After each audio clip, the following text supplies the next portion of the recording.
Hello बच्चों, कैसे हैं आप लोग। तो बेटा आज बात कर रहे हैं यूनिट 1 में पहले चैप्टर की sexual reproduction in flowering plants.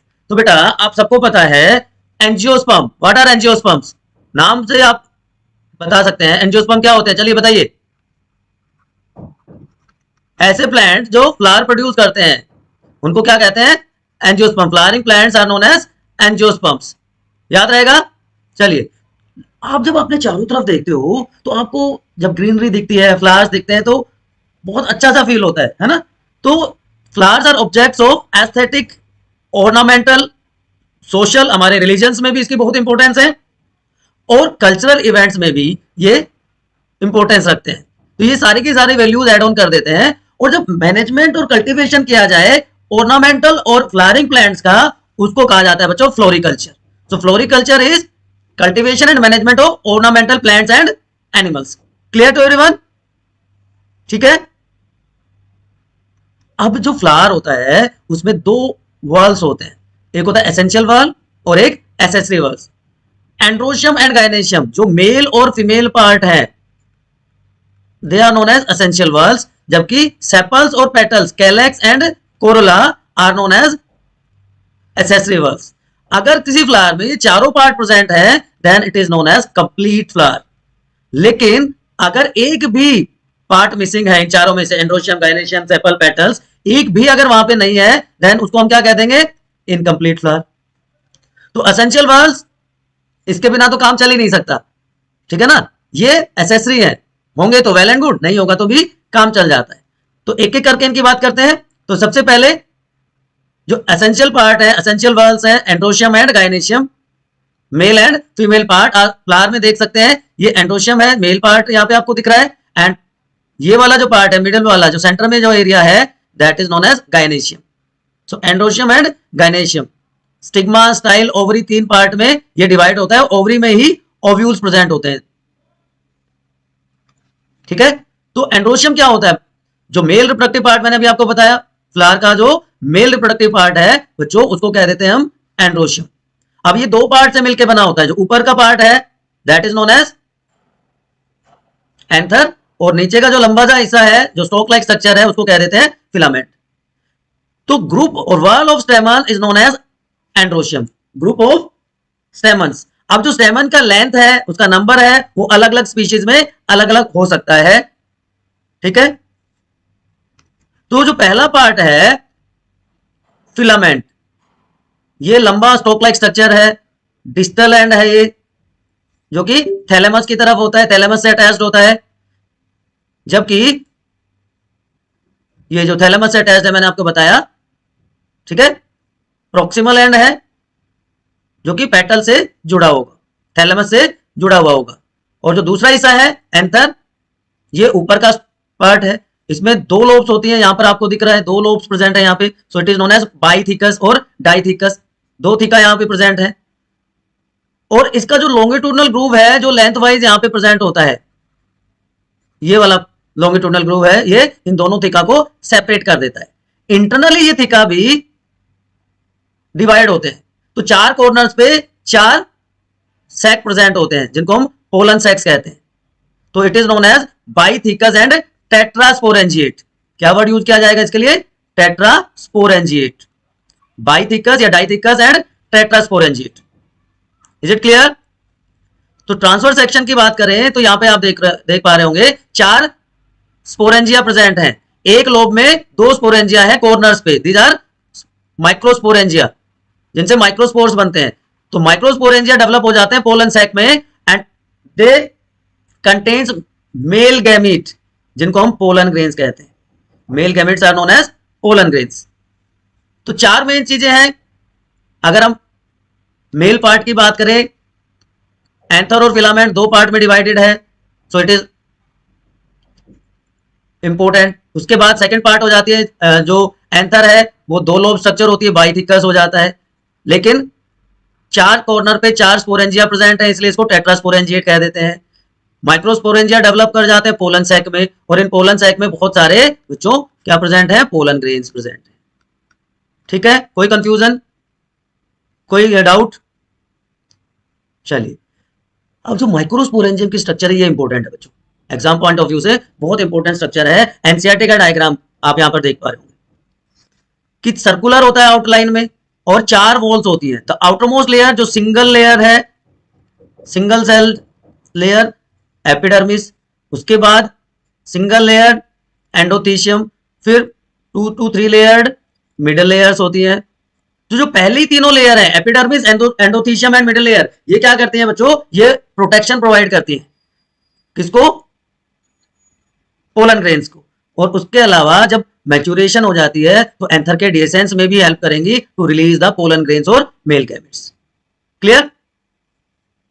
तो यहां पर आप देखिए एंथर में, एंथर वॉल जो है 4 लेयर्स की बनी होती है, आउटर मोस्ट एपिडर्मिस, उसके बाद single layer endothecium, then middle layer protection, 2 to 3 layers of middle layer. तो इनका काम क्या है, प्रोटेक्शन प्रोवाइड करना। And the inner most part is known as tapetum, जो उसको न्यूट्रिशन प्रोवाइड करेगा, नरिशमेंट प्रोवाइड करेगा। ठीक है। तो एंथर में क्या है, माइक्रोस्पोरेंजियम। माइक्रोस्पोरेंजियम में जो सेंट्रली प्लेस्ड स्पोरोजिनस टिश्यू है जिससे माइक्रोस्पोर की फॉर्मेशन हो जाएगी। The process of formation of microspore is known as microsporogenesis. Genesis का मतलब सिंथेसिस है, माइक्रोस्पोर मतलब मेल पार्ट की बात हो रही है यहां पर। ठीक है। And the inner most part, ये वाला जो हिस्सा है टेपिटम, ये क्या करता है, ये नरिशमेंट प्रोवाइड करेगा डेवलपिंग पोलन ग्रेन्स। अब इसमें डेंस साइटोप्लाज्म होगा और एक से ज्यादा न्यूक्लियस हो सकते हैं। यंग एंथर में हर माइक्रोस्पोरेंजियम में सेंटर में स्पोरोजेनस टिश्यू है। ये वाला पार्ट जो है ये क्या कहलाएगा, स्पोरोजेनस टिश्यू। यहां पर आप देख पाएंगे दिस इज स्पोरोजेनस टिश्यू, जहां पे compactly arrange sporogenous cells present है।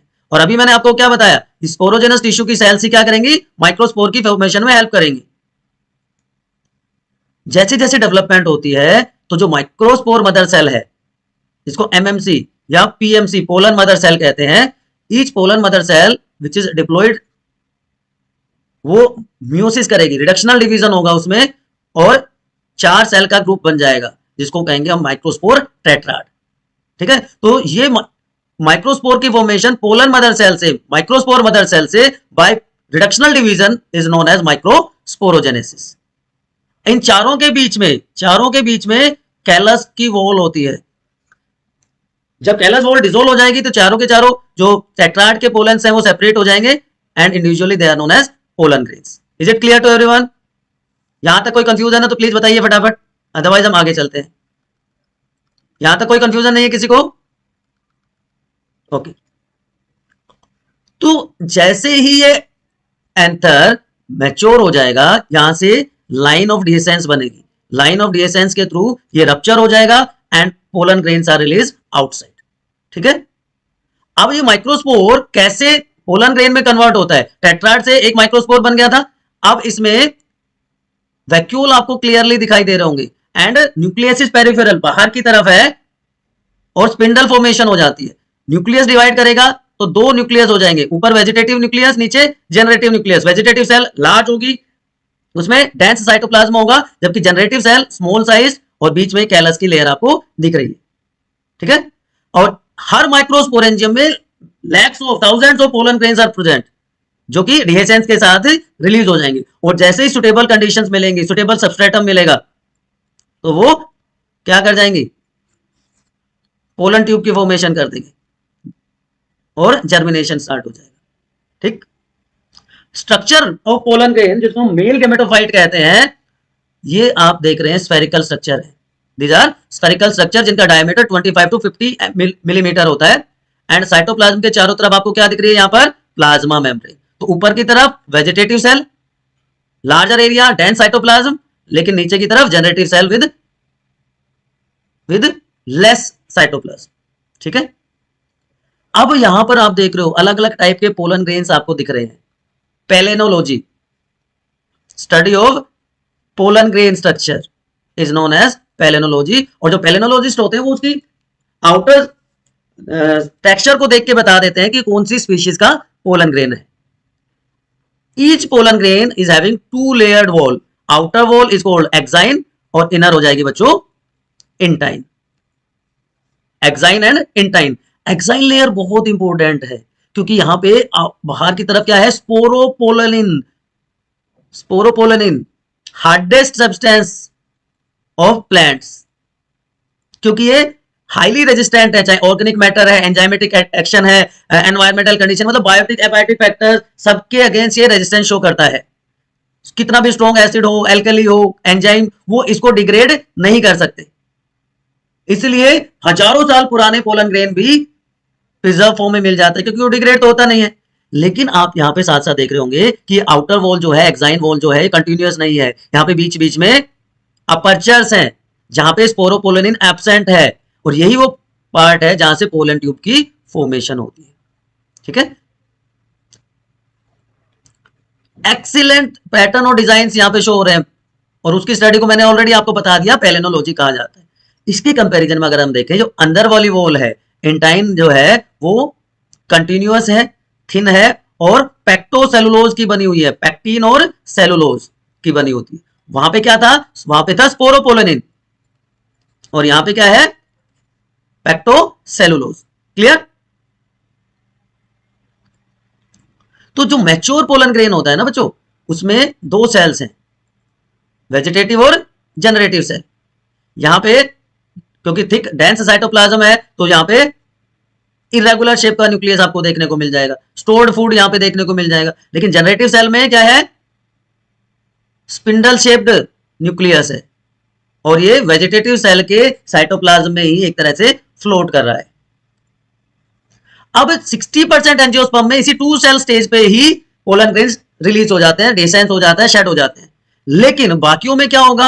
अब यहां पर तो देखिए 2 सेल स्टेज है, ये जनरेटिव सेल, ये छोटा सा व्हाट यू से वेजिटेटिव एंड जनरेटिव न्यूक्लियस, नीचे की तरफ जनरेटिव न्यूक्लियस है। ये जनरेटिव न्यूक्लियस फिर से डिवाइड कर जाएगा, तो ऊपर की तरफ तो वेजिटेटिव था, लेकिन यहां पे फिर से 2 न्यूक्लियाई हो गए, so it is known as 3 cell stage. तो जनरेटिव सेल डिवाइड कर रहा है, माइटोटिक डिवीजन के थ्रू 2 मेल गैमेट्स की फॉर्मेशन हो जाती है। तो रेस्ट जो बचे नियरली 40% जो एंजियोस्पर्म, उसमें 3 सेल स्टेज पे पोलन ग्रेन्स का डिसेंस होता है, पोलन ग्रेन्स रिलीज होते हैं। बेटा एनसीईआरटी की एक एक लाइन आप देख पा रहे होंगे, यहाँ पे कोई कंफ्यूजन हो तो please again and again I am telling you, आप इमीडिएटली वहीं पर पूछ लीजिए।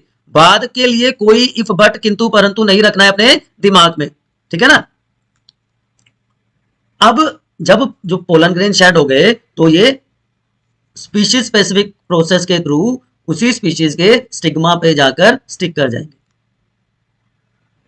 वाइबिलिटी लूज करने से पहले, क्योंकि अगर एक बार वाइबिलिटी लूज होगी तो वो जर्मिनेट नहीं कर पाएंगे। आगे हम बात करेंगे पोलन वाइबिलिटी क्या होती है। तो जो पोलन ग्रेन वाइबिलिटी है ये डिफर करती है। पोलन वाइबिलिटी चलिए मैं अभी बता देता हूं।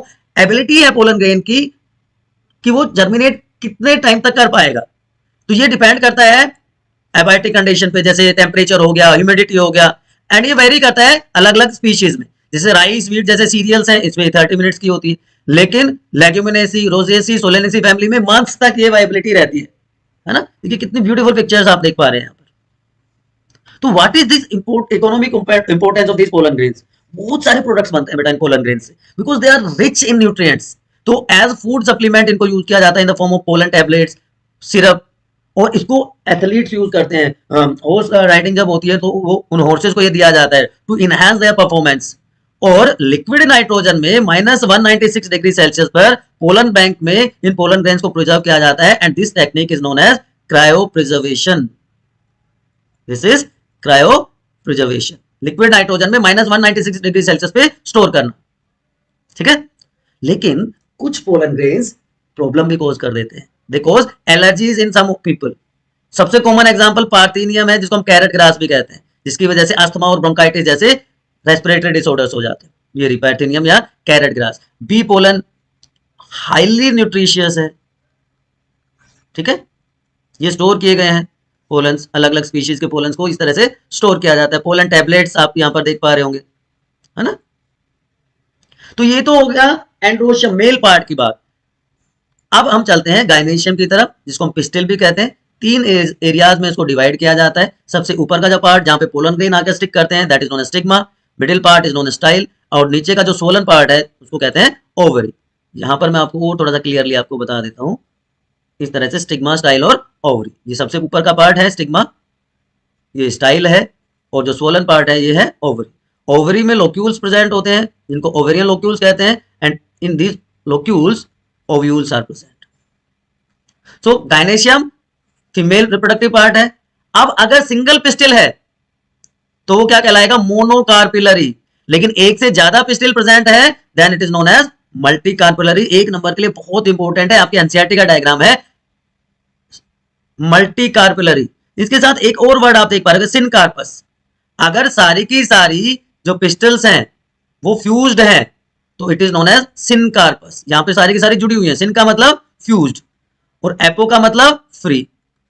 Apocarpous and syncarpous. तो पेपेवर में तो सिनकार्पस मल्टी कार्पिलरी होती है, लेकिन मिशेलिया में मल्टी कार्पिलरी एपोकार्पस कंडीशन देखने को मिलती है बच्चों, याद रहेगा आपको। तो stigma style ovary monocarpellary single pistil, multicarpellary बहुत सारे पिस्टिल्स, फ्यूज्ड है तो सिनकार्पस और फ्री है तो एपोकार्पस। क्लियर है?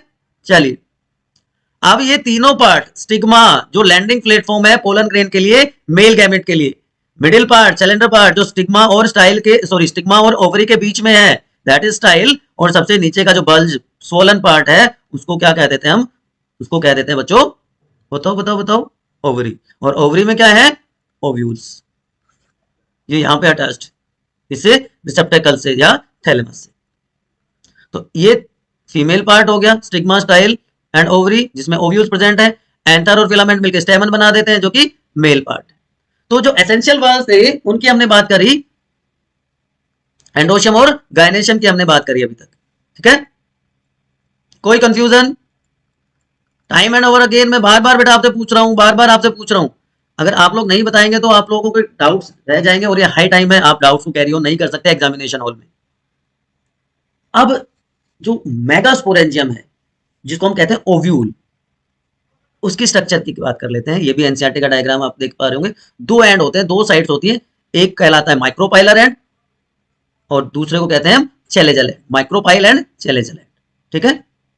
अब ओव्यूल प्लेसेंटा से अटैच होता है by this stalk like structure जिसको हम कह रहे हैं फ्यूनिकल। ये प्लेसेंटा और ओव्यूल के बीच का जो अटैचमेंट पॉइंट है बच्चों वो है फ्यूनिकल, ठीक है।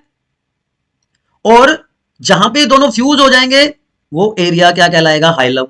Junction where body of ovule and funicle fuse combined together is known as hilum. ये जो प्रोटेक्टिव कवरिंग्स हैं they are known as integuments. Normally दो इंटेगुमेंट प्रेजेंट होते हैं, आउटर एंड इनर इंटेगुमेंट्स, लेकिन तीन इंटेगुमेंट भी रिपोर्टेड है। अब ये काम क्या करेंगे, ये प्रोटेक्शन प्रोवाइड कर रहे हैं, लेकिन ये पूरे के पूरे ओव्यूल को कवर नहीं करते, एक टिप छोड़ देते हैं जहां से पोलन ट्यूब एंटर कर जाती है and that part is known as micropyle. तो जिस साइड माइक्रोपाइल है वो माइक्रोपाइलर एंड, उसके अपोजिट जो एंड है वो क्या कहलाएगा, चेलेजल एंड, ठीक है ना। तो माइक्रोपाइलर एंड चेलेजल दोनों के दोनों एंड प्रेजेंट होते हैं, ठीक है। तो hilum, funicle, integuments and micropylar and chalazal ends.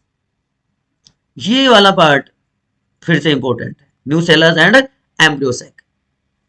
एक मास है, ग्रुप है सेल्स का जहां पे स्टोर्ड फूड होता है, ठीक है ना, जिसको हम कह देते हैं न्यूसेलस। और न्यूसेलस के सेंटर में एक एम्ब्रियोसेक प्रेजेंट होता है which is female gametophyte. Female gametophyte या embryo sac is present in the centre of nucellus, जो कि न्यूट्रिशन प्रोवाइड कर रहा है क्योंकि वहां पे स्टोर्ड फूड प्रेजेंट है, ठीक है ना। ओव्यूल में एक एम्ब्रियोसेक होता है जनरली, जो कि मेगास्पोर या मेगास्पोर मदर सेल से बनता है। एमएमसी मेगास्पोर मदर सेल में मियोटिक डिवीजन होंगे, रिडक्शनल डिवीजन होगा और उसके बाद वो क्या बन जाएगा, मेगास्पोर की फॉर्मेशन हो जाएगी। कैसे होती है प्रोसेस, ये देखिए, देखिए ये हमारा पूरा का पूरा स्ट्रक्चर था, ठीक है। अब यहां पर हम बात कर रहे हैं एम्ब्रियोसेक की। तो एक सेल जिसको हम क्या कह रहे हैं, मेगास्पोर मदर सेल, ठीक है। इस मेगास्पोर मदर सेल से मेगास्पोर की फॉर्मेशन की जो प्रोसेस है उसको हम कह देते हैं मेगास्पोरोजेनेसिस, ठीक है। तो माइक्रोपाइलर एंड पे जो एक मेगास्पोर मदर सेल है जहां पे लार्ज न्यूक्लियस है, डेंस साइटोप्लाज्म आपको दिखाई दे रहा है, ये माइक्रोपाइलर एंड की सेल है, माइक्रोपाइलर एंड पे प्रेजेंट है। न्यूसेलस उसको सराउंड कर रहा है क्योंकि उसको न्यूट्रिशन प्रोवाइड करेगा, वहां पे स्टोर्ड फूड है। इसमें होगा मियोसिस, मियोटिक डिवीजन होगा, ठीक है। दो बार मियोसिस होगा तो 4 सेल बन जाएंगे, 1 2 3 4 cells are formed and it is known as megaspore tetrad. तो मेगास्पोर मदर सेल में 2 बार रिडक्शनल डिवीजन हुआ, 2 बार मियोसिस हुआ, तो कितनी सेल्स बन गई, 4 सेल बन गई, ठीक है ना। तो दिस इज माइक्रोस्पोर टेट्राड। अब इसमें से ऊपर की तीनों सेल बच्चों हो जाती है डीजनरेट और एक फंक्शनल मेगास्पोर बच जाता है। ये तीनों की तीनों सेल डीजनरेट हो जाएंगी, ठीक है।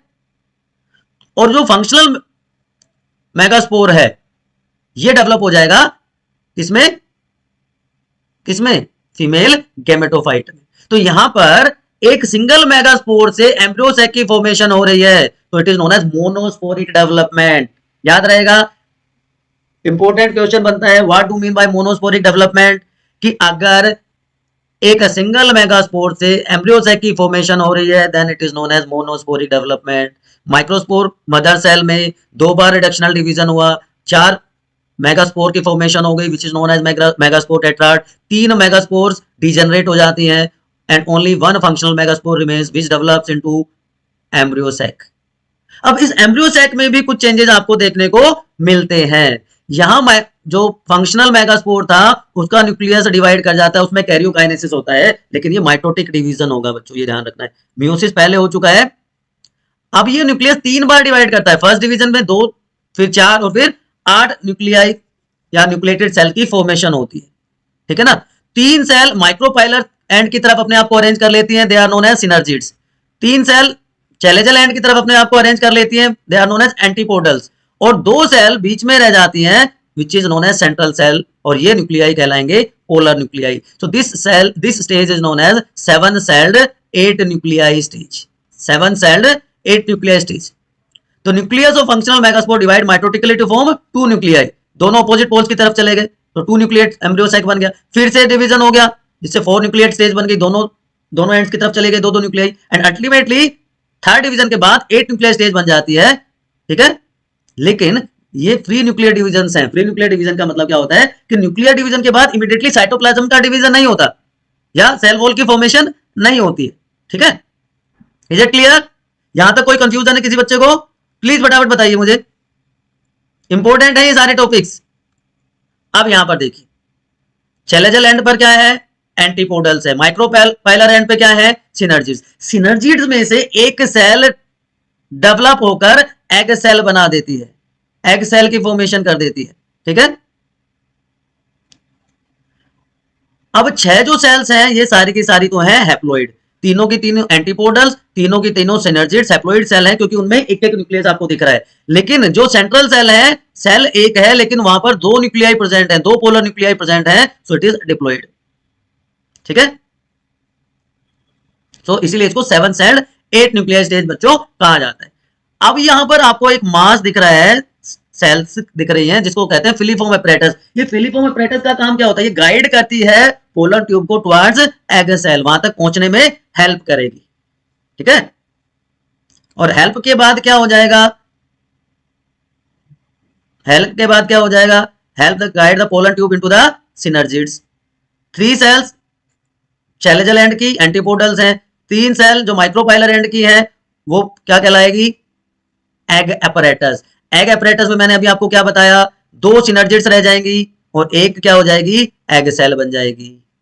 सारी की सारी कैसी हैं, एप्लॉइड हैं। सेंट्रल सेल कैसी हो गई, 2 न्यूक्लियस की वजह से डिप्लॉइड। Clear to everyone? चलें आगे, चलिए अब देखिए ओवरऑल हमने क्या क्या किया कि मेगास्पोर मदर सेल थी, या उससे भी पहले जाएं तो एक लार्ज सेल थी डेंस साइटोप्लाज्म वाली जिसको मेगास्पोर मदर सेल कह रहे हैं। उसमें 2 बार मियोसिस हुआ, ठीक है, 4 सेल्स बन गई, ऊपर की तीनों सेल डिजनरेट कर गई, ठीक है। तो ये क्या कहलाएगा, फंक्शनल मेगास्पोर। इसमें पहला न्यूक्लियर डिवीजन हुआ, 2 सेल बन गई, फिर न्यूक्लियर डिवीजन हुआ, 4 सेल बन गई जिन्होंने अपने आप को अपोजिट पोल्स की तरफ अरेंज कर लिया। एंड थर्ड न्यूक्लियर डिवीजन के बाद 3 सेल ऊपर की तरफ चली गई माइक्रोपाइलर की तरफ, जिनको हम सिनर्जिड्स कह देंगे। 3 सेल्स नीचे की तरफ आ गई जिनको हम क्या कह देंगे, एंटीपोडल्स, और वो बन जाएगा माइक्रोपाइलर एंड। और 2 सेल जो बीच में रह गई they are known as central cell, और उनके न्यूक्लियस को पोलर न्यूक्लियाई कह देंगे बच्चों, ठीक है। तो ये सारा मिलकर क्या बना देता है, ओव्यूल। ओव्यूल में एग सेल है, सेंट्रल सेल है, इंटेगुमेंट्स हैं, वैक्यूल है, एंटीपोडल्स हैं, ठीक। तो ये बात हो गई बच्चों मेल और फीमेल पार्ट की, एसेंशियल वाल्स की। उसके बाद क्या बच जाते हैं, उसके बाद बच जाते हैं सेपल्स और पेटल्स। सेपल्स और पेटल्स का काम क्या होता है बच्चों, सेपल्स हैं ग्रीन लीव्स, वो हेल्प करेंगी फोटोसिंथेसिस में। पेटल्स क्या है बच्चों? They are coloured leaves, so they help to attract insects for pollination. तो जो एंटीमोफिलस हैं उनमें अभी आगे हम डिस्कस करेंगे, इनका इंपॉर्टेंट रोल होता है क्योंकि वहां पर रिवार्ड मैकेनिज्म है ना। तो इसके बाद आ जाता है पोलिनेशन। पोलिनेशन क्या होता है कि जो मेल पार्ट है, जो एंथर है, वहां पे बने थे हमारे माइक्रोस्पोर पोलन ग्रेन। उन माइक्रोस्पोर का ट्रांसफर होना स्टिग्मा पे या फीमेल पार्ट के स्टिग्मा पे, then it is known as pollination. ठीक है, transfer of pollen grains from anther to stigma of the pistil is known as pollination. ठीक, अब पोलिनेशन अलग अलग टाइप का होता है मेरे बच्चों। कितने टाइप का होता है पोलिनेशन? दो मेन टाइप होते हैं पोलिनेशन की। कौन कौन सी? Self pollination and cross pollination. तो यहीं पे चलिए बता देता हूं। अगर मेल और फीमेल पार्ट एंडोशियम और गाइनेशियम एक ही फ्लावर में प्रेजेंट हैं, then it is known as self pollination. Pollination not pollution.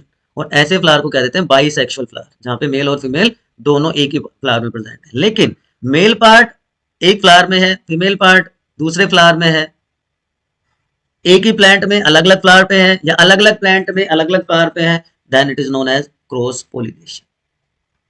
ठीक, तो सेल्फ एंड क्रॉस पोलिनेशन का डिफरेंस आपको पता चल गया। Autogamy is a type of self. Auto का मतलब सेल्फ, गैमी का मतलब मैरिज, सेल्फ मैरिज। तो सेम फ्लावर में अगर ये काम होता है, अभी मैंने बताया ना कि एंथर से जो पोलन ग्रेन्स रिलीज हुए उसी फ्लावर में स्टिग्मा पर जाके स्टिक कर जाते हैं। ठीक है, तो वो क्या हो जाता है? ऑटोगैमी। लेकिन ऐसे फ्लावर जहां पे एक्सपोज एंथर और स्टिग्मा है, वहां पे ऑटोगैमी रेयरली देखने को मिलती है, क्योंकि वहां पे सिंक्रोनाइजेशन जरूरी है। सिंक्रोनाइजेशन का मतलब एक ही टाइम पे पोलन ग्रेन रिलीज हो और उसी टाइम पे स्टिग्मा उसको रिसीव कर ले, या हम कह सकते हैं कि दोनों की मैचुरेशन एक साथ हो। दूसरी कंडीशन कि पोलन ग्रेन जो एंथर में प्रेजेंट है और स्टिग्मा जो फीमेल पार्ट पे प्रेजेंट है, दोनों एक दूसरे के बहुत बहुत क्लोज हो। तो ये दोनों कंडीशन अगर फुलफिल है तो सेल्फ पोलिनेशन या ऑटोगैमी प्रमोट होती है, अदरवाइज वो रेयर होती है। अब कुछ प्लांट हैं जैसे वायोला, जिसको हम कॉमन पेंसी कहते हैं, ऑक्जेलिस एंड कोमोलिना। यहाँ पे दो तरह के फ्लावर्स बच्चों प्रोड्यूस होते हैं। एनसीईआरटी का सुंदर सा डायग्राम, चैस्मोगैमस एंड क्लिस्टोगैमस। चैस्मो, आप ऐसे याद, चश्मा, चश्मे से क्या फायदा होता है? क्लियर दिखता है ना, तो चश्मा से आप याद रख सकते हो। और क्लिस्टो का मतलब close, open and close flower. ठीक है, ये तीनों टाइप के फ्लावर देखिए कितने सुंदर फ्लावर है, तो तभी तो एस्थेटिक वैल्यू है इनकी, ऑर्नामेंटल वैल्यू है। हमने स्टार्टिंग भी यहीं से की थी। ठीक है ना, तो चैस्मोगैमस फ्लावर क्या होगा? चलिए बताइए, मैंने आइडिया आपको दे दिया, कमेंट सेक्शन में बताइए फटाफट, फटाफट बताइए। दो दो वर्ड मैं यूज कर रहा हूं, चैस्मोगैमी एंड क्लिस्टोगैमी। चैस्मोगैमस फ्लावर और क्लिस्टोगैमस फ्लावर क्या होते हैं? चश्मा मैंने बताया ना, closed, they do not open, ठीक ना, क्लोज फ्लावर्स, तो उनको देखने के लिए चश्मे की जरूरत पड़ेगी। और दूसरा क्लिस्टोगैमस, सॉरी, ये these are open flowers and cleistogamy close flowers. ठीक है, तो यहां पे ऑटोगैमी देखने को मिलती है क्योंकि एंथर और जो स्टिग्मा है, मेल और फीमेल पार्ट है, एक दूसरे के बहुत पास पास है। जब एंथर डिसेंस कर जाए बर्ड कंडीशन में, तो क्या होगा? सेल्फ पोलिनेशन होगा। ठीक है ना, अब जो क्लिस्टोगैमस फ्लावर है, जो क्लोज फ्लावर है, उसमें सेल्फ पोलिनेशन अशोर्ड होता है, क्योंकि वहां पे पोलिनेटर्स की जरूरत नहीं है, पोलिनेटर्स नहीं है। तो cleistogamous flower produce assured seed set even in the absence of pollinators, कि वहां पे तो बाहर का कुछ आ ही नहीं सकता, बर्ड कंडीशन में है, तो वहां पे तो प्योर लाइन मेंटेन हो जाएगी। बट क्लिस्टोगैमी, ये तो एडवांटेज हो गया, फायदा की बात होगी ये। लेकिन cleistogamy leads to inbreeding depression. अगर बहुत जनरेशन तक बच्चों सेल्फ पोलिनेशन होता है, तो मान लो किसी जनरेशन में कोई डिजीज हो गई, कोई इंफीरियर कैरेक्टर है, तो वो इंफीरियर कैरेक्टर डिजीज भी कैरी ऑन होती रहेगी, जिसकी वजह से सुपीरियरिटी कम हो जाएगी, प्रोडक्टिविटी कम हो जाएगी, और इसको कहते हैं इनब्रीडिंग डिप्रेशन। तो क्रॉस पोलिनेशन किया जाता है to overcome inbreeding depression. Geitonogamy, plant एक है, फ्लावर अलग अलग है, ठीक है ना, प्लांट एक है, फ्लावर अलग अलग है। तो genetically it is autogamy, genetically similar to autogamy, but functionally cross pollination है क्योंकि फ्लावर अलग अलग है। So transfer of pollen grains from anther to stigma of another flower of same plant. तो फंक्शनली तो बच्चों क्या हो गया ये, क्रॉस पोलिनेशन, क्योंकि यहाँ पे पोलिनेटिंग एजेंट की जरूरत पड़ने वाली है ना, पोलिनेटिंग एजेंट की यहाँ पे जरूरत पड़ने वाली है, but genetically it is autogamy because pollen grain from the same plant.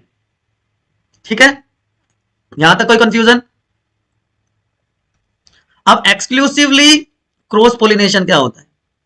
Exclusive cross pollination, xenogamy, xeno, transfer of pollen grains from anther to stigma of different plant, plant ही अलग अलग है भैया। ये इस तरह आप समझो कि भैया आप हो 12th क्लास में, आपका सेक्शन है ए, आप मेडिकल स्टूडेंट, बायो वाले स्टूडेंट हो, और आपका फ्रेंड भी उसी क्लास में 12th ए में मेडिकल सेक्शन में, ठीक है, तो ये तो क्या हो गया, सेल्फ पोलिनेशन हो गया ना। लेकिन क्लास 12th ही है, लेकिन सेक्शन बी है, नॉन मेडिकल सेक्शन का बच्चा है, तो वो क्या हो जाएगा, जिटेनोगैमी। लेकिन आप 12th में है और आपका दोस्त है 11th क्लास में, तो क्या हो गया, वो जीनोगैमी होगा बच्चों। ठीक है ना, तो same class, same to same, तो सेल्फ, सेम क्लास सेक्शन अलग, जिटेनोगैमी, मतलब एक ही प्लांट है लेकिन फ्लावर अलग अलग है, तो जिटेनोगैमी। लेकिन क्लास ही अलग, प्लांट ही अलग हो गया, तो क्या हो जाएगा, जीनोगैमी। तो जेनेटिकली डिफरेंट पोलन ग्रेन्स आ जाते हैं स्टिग्मा पे। अगर पूरा इसको हम समराइज करें, देखिए, तो अब जो हम देखने वाले हैं क्रॉस पोलिनेशन में, तो बायोटिक और एबायोटिक दोनों एजेंट हैं, बायोटिक और एबायोटिक एजेंट हैं जो कि पोलिनेटर का काम करते हैं। बायोटिक एजेंट में इंसेक्ट होते हैं, बर्ड्स होते हैं, या दूसरे एनिमल्स हो सकते हैं, लेकिन एबायोटिक में वाटर के थ्रू या विंड के थ्रू होता है, एनिमोफिली, और वाटर के थ्रू होगा तो हाइड्रोफिली, हाइपोहाइड्रोफिली एंड एपी हाइपोफिली, कि जो वाटर के सरफेस के ऊपर होते हैं ना floating plant, floating aquatic plants, वो क्या कहलाएंगे, वो क्या शो करेंगे, एपी हाइड्रोफिली। और जो सबमर्ज्ड है, प्लांट में पानी में डूबे हुए हैं, they are known, they will show hypohydrophily, submerged in water and float over water. ठीक है ना, चलिए एक बार मैं उनका एक एक डिटेल बता देता हूं, उसके बाद इनके बारे में बताऊंगा, यहां पे समरी आपको पूरा हेल्प कर देगी समझने में चीजों को। ठीक है ना, तो क्या क्या होता है, देखिए, सबसे पहले एजेंट्स ऑफ पोलिनेशन, कि वो ऑर्गेनिजम्स, वो फैक्टर्स जो हेल्प करते हैं पोलिनेशन प्रोसेस में, they are known as agents of pollination. तो दोनों तरह के हो सकते हैं, मैंने अभी आपको बताया, एबायोटिक भी हो सकते हैं विंड और वाटर के फॉर्म में, या बायोटिक हो सकते हैं इंसेक्ट्स में, एंटीमोफिली, बर्ड्स में, बैट्स में चिरोपेटेरोफिली, तो बहुत सारे ये हो सकते हैं, प्राइमेट्स, रेप्टाइल्स, रोडेंट्स, कितने भी हो सकते हैं। ठीक है, ये बैट्स की हेल्प से हो रहा है, बर्ड्स की, ये हमिंग बर्ड आपको दिखाई दे रही है यहाँ पर, ये प्राइमेट्स की हेल्प से हो सकता है, रोडेंट्स की हेल्प से हो सकता है, एक एक करके डिस्कस करेंगे, है ना, तो आपको चीजें और अच्छे से समझ में आएंगी। विंड, झोंका हवा का, ये देखिए कितना उड़ रहे हैं, है ना, ये बहुत बहुत बहुत बहुत इंपॉर्टेंट है। कौन का ईयर बहुत इंपॉर्टेंट है। एक नंबर में मेरा एक प्रीवियस स्टूडेंट था, 99 मार्क्स आए, सिर्फ एक नंबर कटा, वो यही कंफ्यूजन में कटा, तो आप वो गलती ना करें। ठीक है ना, तो विंड के थ्रू जब पोलिनेशन होगा तो हो जाएगा एनिमोफिली। ठीक है, मोस्ट कॉमन एबायोटिक एजेंट है, मोर नहीं, मोस्ट कॉमन। अब कुछ कैरेक्टरिस्टिक्स होते हैं एनिमोफिलस प्लांट्स की, या विंड पोलिनेटेड प्लांट्स, फ्लावर्स के कुछ कैरेक्टरिस्टिक्स होंगे। सबसे पहली बात तो single ovule in each ovary, और बहुत सारे फ्लावर्स मिलके कंपैक्ट इन्फ्लोरेसेंस बना लेते हैं। ठीक है ना, अब जो मैं आपको बताने जा रहा हूं बच्चों, बहुत ध्यान से सुनना है, ये आपने सबने खाया है, कॉर्न है, कॉर्न को अब क्या होता है, टेसल्स, टेसल्स, ध्यान से सुनना, stigma and style, stigma and style मतलब क्या है, female part, stigma and style which wave in wind to trap the pollen grain. तो कॉर्न कोब क्या है, corn cob is female part. ठीक है, और एनिमोफिली ग्रासेस में सबसे ज्यादा देखने को मिलता है। ठीक है, याद रहेगा बच्चों मेरे। चलिए, तो ये इसके फीचर्स हैं, कैरेक्टरिस्टिक्स हैं। क्या? बहुत ज्यादा अमाउंट में पोलन ग्रेन्स प्रोड्यूस होते हैं, लेकिन ये वेस्ट मेथड भी है। अब मान लो मेल पार्ट यहाँ पर है, फीमेल पार्ट इधर है, हवा इधर की चल गई, तो सारे के सारे पोलन ग्रेन्स तो जो मेल गैमेट्स है वो तो अपोजिट डायरेक्शन में चले गए, फेलियर मेथड हो गया ये तो, है ना। जो पोलन ग्रेन्स होंगे ऐसे फ्लावर्स के, वो लाइट वेट होते हैं, नॉन स्टिकी होते हैं, अगर चिपक गए तो फिर ट्रांसपोर्ट कैसे होंगे। वेल एक्सपोज एंथर स्टेमन्स होते हैं उनके, ठीक है, जिससे कि वो एयर के साथ, विंड करंट के साथ इजिली स्कैटर्ड हो जाए, डिस्पर्स हो जाए। और स्टिग्मा होगा इनका लार्ज, जिससे वो इजिली ट्रैप कर पाए पोलन ग्रेन्स को। तो क्या हो गया? Large amount of pollen grains, light weight, non sticky, well expose स्टेमन and large feathery stigma to trap the pollen grains. These are the characteristic features of anemophilous flowers. Disadvantage क्या है कि wastage ज्यादा होती है, अगर विंड के direction अगर opposite हो जाए तो फेलियर हो जाएगा। ठीक है बच्चों। अब दूसरा अबायोटिक एजेंट है वाटर। वाटर का मतलब हाइड्रो, हाइड्रोफिली रेयर है, सिर्फ मोनोकोट के 30 जनरिया में मिलता है। बहुत कॉमन दो एग्जांपल है, वेलेसनेरिया एंड हाइड्रिला जो कि फ्रेश वाटर है, और जूस्ट्रिया जो कि जिसको सी ग्रास कहते हैं, ये मराइन है। लोअर प्लांट्स में जहां पे वाटर जो है रेगुलर मोड है मेल गैमेट को ट्रांसफर करने का, जिसमें ब्राइफाइट्स आ जाते हैं, टेरिडोफाइट्स आ जाते हैं, वहां पे डिस्ट्रीब्यूशन लिमिटेड हो जाता है, बिकॉज वहां पे उनको पानी की कंटिन्यूस जरूरत पड़ती है for transportation of male gametes and fertilization. तो वेलेसनेरिया, हाइड्रिला एंड जूस्ट्रिया, ये तीनों इंपॉर्टेंट एग्जाम्पल आपको याद रखना है। और वेलेसनेरिया में तो बहुत स्पेशल सा मैकेनिज्म होता है, यूनिक सी चीजें होती हैं। क्या यूनिक होता है? वेलेसनेरिया में जो मेल और फीमेल गैमेट हैं उनका स्ट्रक्चरली डिफरेंस बहुत ज्यादा हो जाता है। देखिए वेलेसनेरिया में आप यहाँ पर देख पा रहे होंगे, ये फीमेल फ्लावर है ना, और ये मेल फ्लावर आपको दिख रहा है। अब मेल फ्लावर धीरे धीरे ऊपर की तरफ आता है, बोट शेप हो जाता है। तो in vallisneria female flower reaches the surface of water by their long stalk. ये लंबा सा स्टॉक आपको दिख रहा है, ये फीमेल फ्लावर का है, ठीक है ना। अब जो मेल फ्लावर होगा जहां पे पोलन ग्रेन्स प्रेजेंट है, अब वो वाटर के सरफेस पर रिलीज हो गई, बोट शेप्ड है, ठीक है। वाटर करंट के साथ वो यहां पर पहुंच गए फीमेल फ्लावर के पास और वो पोलिनेशन कोज कर देगी। लेकिन सी ग्रासेस में क्या होता है, वो सबमर्ज्ड हैं, हाइपोहाइड्रोफिली शो करते हैं, वो they are submerged in water. तो पोलन ग्रेन जो है लंबे होते हैं, रिबन लाइक होते हैं, और पानी के अंदर ही वो स्टिग्मा पे पहुंच जाते हैं। यहां पर फीमेल पार्ट लंबा है, यहां पर मेल पार्ट लंबा होता है, रिबन लाइक होता है, ध्यान रखना है, ठीक है। ये देखिए ये बोट शेप आपको दिख रहा है यहाँ पर, ठीक है ना। ये ऐसे ट्रेवल करके ये लॉन्ग स्टॉक फीमेल पार्ट का, फीमेल फ्लावर का, ये यहाँ पर वाटर करंट के साथ यहाँ से ये पोलन ग्रेन यहाँ पे पहुंच गया एंड इफेक्टिव फर्टिलाइजेशन अकर्स, ठीक है। लेकिन सारे के सारे एक्वेटिक प्लांट हाइड्रोफिली शो नहीं करते, है ना। और दूसरा विंड और वाटर पोलिनेटेड फ्लावर जो है वो कलरफुल भी नहीं होते, क्योंकि उनको जरूरत ही नहीं है। कलर तो रिवार्ड मैकेनिज्म है इंसेक्ट्स के लिए, क्योंकि वो नेक्टर प्रोड्यूस नहीं करते, तो इंसेक्ट्स की जरूरत नहीं है, बायोटिक एजेंट की जरूरत ही नहीं है उनको, ठीक, याद रहेगा। चले आगे, चलिए सर बताते रहो बेटा, बताते रहो कहां पे क्या समस्या है, ठीक है। चलिए अब बात कर लेते हैं बायोटिक एजेंट्स की। अलग अलग टाइप के एनिमल्स, चाहे स्मॉल एनिमल है चाहे वो लार्ज एनिमल है, हमिंग बर्ड जैसा स्मॉल एनिमल हो, चाहे प्राइमेट जैसे लार्ज एनिमल्स हो। ये कॉमन मेथड है, मोस्टली फ्लावरिंग प्लांट्स इसको यूज करते हैं। बीज हो गई, आप सबको पता है, बटरफ्लाईज, बीज, फ्लाइज, बीटल्स, इन सब का आपको पता है। हमिंग बर्ड और सनबर्ड, लेम्यूर्स जो प्राइमेट्स में आ जाते हैं, बैट्स जो कि मैमल्स में आ जाते हैं, रोडेंट्स, रैट्स हो गए, रेप्टाइल्स, गार्डन लिजार्ड हो गई। तो जब इंसेक्ट की हेल्प से होगा तो वो एंटीमोफिली, जिसमें बी आ जाती है और बटरफ्लाईज आ जाती हैं। बाकी सारे भी अपनी अपनी स्पीशीज के हिसाब से अडप्ट कर जाते हैं, वो पोलिनेशन में हेल्प करते हैं। अब जो एंटीमोफिली है या एंटीमोफिलस जो फ्लावर्स हैं उनके फीचर्स क्या होंगे, जैसे हमने एनिमोफिलस के पढ़े थे, क्योंकि ये साइज में बड़े होंगे, कलरफुल होंगे, पेटल्स ब्यूटीफुली कलर्ड होती है, देखिए फैसिनेटिंग लगती है ना, नेक्टर प्रोड्यूसिंग होंगे, तो वो रिवार्ड मैकेनिज्म होता है। Nectar and pollen grains are the floral rewards for pollinators. अगर फ्लावर का साइज स्मॉल है तो बहुत सारे फ्लावर आपस में जुड़ जाएंगे, एक तरह से इन्फ्लोरेसेंस बना देंगे, ठीक है।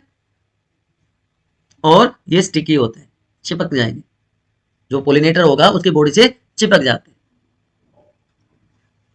अब एनिमल्स के केस में क्या होगा, ये तो आपको बीज दिख रही है।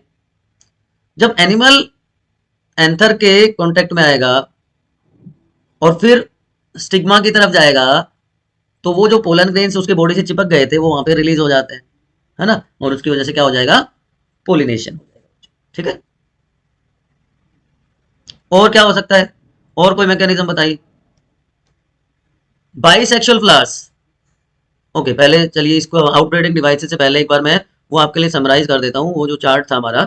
यस, आप देखिए, विंड और वाटर पोलिनेटेड में पेटल्स जो कलर्ड लीव्स हैं उनकी कोई जरूरत नहीं है, तो स्मॉल होंगी, डल होंगी, है ना, चाहे वो एपिफाइलस है चाहे हाइपोफाइलस है या एनिमोफाइलस है। लेकिन एंटीमोफिली में, इंसेक्ट्स वालों में और बर्ड्स पोलिनेटिंग फ्लावर्स में वो लार्ज होंगे पेटल्स, ब्राइटली कलर्ड होंगे, स्मॉल होंगे, कलर्ड होंगे, और नहीं तो फिली में ऑर्डर इस केस में नहीं होगा, ना तो कलर की जरूरत है ना ऑर्डर की जरूरत है। लेकिन जो इंसेक्ट अट्रैक्ट करने वाले फ्लावर्स हैं उनके उनमें प्लीजिंग ऑर्डर होती है, नेक्टर प्रेजेंट होता है। नेक्टर प्रेजेंट नहीं होता ऑर्निथोफिलस में, याद रखिएगा, क्योंकि इंसेक्ट ही हनी प्रोडक्शन करते हैं। एग्जाम्पल अभी हमने पढ़ा वेलिसनेरिया का, जूस्ट्रिया का मैंने आपको बताया। ग्रासेस में एनिमोफिलिक सबसे ज्यादा कॉमन होता है। योका प्लांट है, योका प्लांट में सूडो कॉपुलेशन देखने को मिलता है। आप में से कितनों को सूडो कॉपुलेशन के बारे में पता है, फटाफट बताइए। एंटीरेनम मैजस का एग्जाम्पल कहां पे आता है जेनेटिक्स में, आप लोग कमेंट सेक्शन में बताइए, ठीक है ना। सिल्क कॉटन बर्ड्स के थ्रू पोलिनेट होता है। बॉटल ब्रश ऑर्निथोफिली शो करता है। तो ये समरी है, इसको देख के भी आप बहुत सारा कुछ लिख सकते हैं। 1 mark question, MCQs, assertion reasoning type question को सोल्व कर सकते हैं बच्चों, ठीक है। अब कौन से ऐसे मेथड्स हैं जिसके थ्रू हम सेल्फ पोलिनेशन को रोक सकते हैं, उनको कहते हैं आउटब्रीडिंग डिवाइसेस। ये एक समरी है, वैसे ही पहले मैं एक एक करके बताता हूं, फिर समरी डिस्कस करेंगे। सो आउटब्रीडिंग डिवाइसेस, अब जो बाइसेक्सुअल फ्लावर होते हैं, बाइसेक्सुअल फ्लावर्स को हर्मेफ्रोडाइट फ्लावर्स भी कहते हैं, उनमें होता है सेल्फ पोलिनेशन, उनमें होती है ऑटोगैमी। लेकिन अभी हमने थोड़ी देर पहले डिस्कस किया था कि कंटिन्यूअस सेल्फ पोलिनेशन की वजह से इनब्रीडिंग डिप्रेशन हो जाता है। इनब्रीडिंग डिप्रेशन का मतलब क्या, कि जो इंफीरियर कैरेक्टर्स हैं वो भी जनरेशन आफ्टर जनरेशन ट्रांसमिट होते रहते हैं, डिजीज कंडीशन भी ट्रांसमिट होती रहती है, जिसकी वजह से प्रोडक्टिविटी और सुपेरियरिटी हो जाती है कम। तो इसलिए सेल्फ पोलिनेशन को अवॉइड करने के लिए, क्रॉस पोलिनेशन को प्रमोट करने के लिए प्लांट्स में कुछ मेथड्स, कुछ डिवाइसेस डेवलप हो जाती हैं, जिनको हम कहते हैं बच्चों आउट ब्रीडिंग डिवाइसेस, ठीक है। आउट ब्रीडिंग डिवाइसेस में सबसे पहले बात आती है कि भाई एक काम कर दो, दोनों एक साथ मैच्योर ना हो। अगर बाइसेक्सुअल फ्लावर भी है तो प्रोटो एंट्री हो जाए या प्रोटो गायनी हो जाए, प्रोटो एंट्री हो जाए या प्रोटो गायनी हो जाए, या तो मेल पार्ट जल्दी ग्रो कर जाए या फीमेल पार्ट प्रोटो ग्रो कर जाए, जिसकी वजह से सिंक्रोनाइजेशन नहीं होगा, ठीक है ना। भाई पोलन मैच्योर हो गया पहले, लेकिन स्टिग्मा तैयार ही नहीं है, वो मैच्योर ही नहीं है, तो वो पोलन ग्रेन को अचीव नहीं करेगा, ठीक है। या फिर जो एंथर और स्टिग्मा है उसके जो अरेंजमेंट है, जो पोजीशन है, वो अलग अलग हो। तो ये तो एक में दो मेथड हो सकते हैं। उसके अलावा और क्या सिस्टम होता है, क्या डिवाइसेस होती है। एक वर्ड होता है बच्चों, चलिए आप में से किसी को पता है, सेल्फ इनकम्पैटिबिलिटी। ये जेनेटिक मैकेनिज्म है कि स्पीशीज स्पेसिफिसिटी आ जाती है यहाँ पे, क्या कहते हैं, स्पीशीज स्पेसिफिक। जैसे ह्यूमन बींग्स में होता है ना, मैमल्स में होता है स्पीशीज स्पेसिफिक। क्या होता है, सेल्फ इनकम्पैटिबिलिटी। जेनेटिक मैकेनिज्म है to prevent self pollination from the same flower, other flowers of the same plant, जिसकी वजह से जो पोलन ग्रेन्स हैं वो जर्मिनेट नहीं करेंगे, पोलन ट्यूब की फॉर्मेशन ही नहीं होगी, अपने आप को वो रिकॉग्नाइज नहीं करता। मान लीजिए ये स्पीशीज ए है, ये स्पीशीज बी है, ठीक है ना। तो स्पीशीज ए का जो पोलन ग्रेन है वो स्पीशीज ए के स्टिग्मा पे स्टिक नहीं करेगा, या स्टिक करेगा तो पोलन ट्यूब की फॉर्मेशन नहीं होती है, ठीक है, याद रहेगा। तो ये है सेल्फ इनकम्पैटिबिलिटी।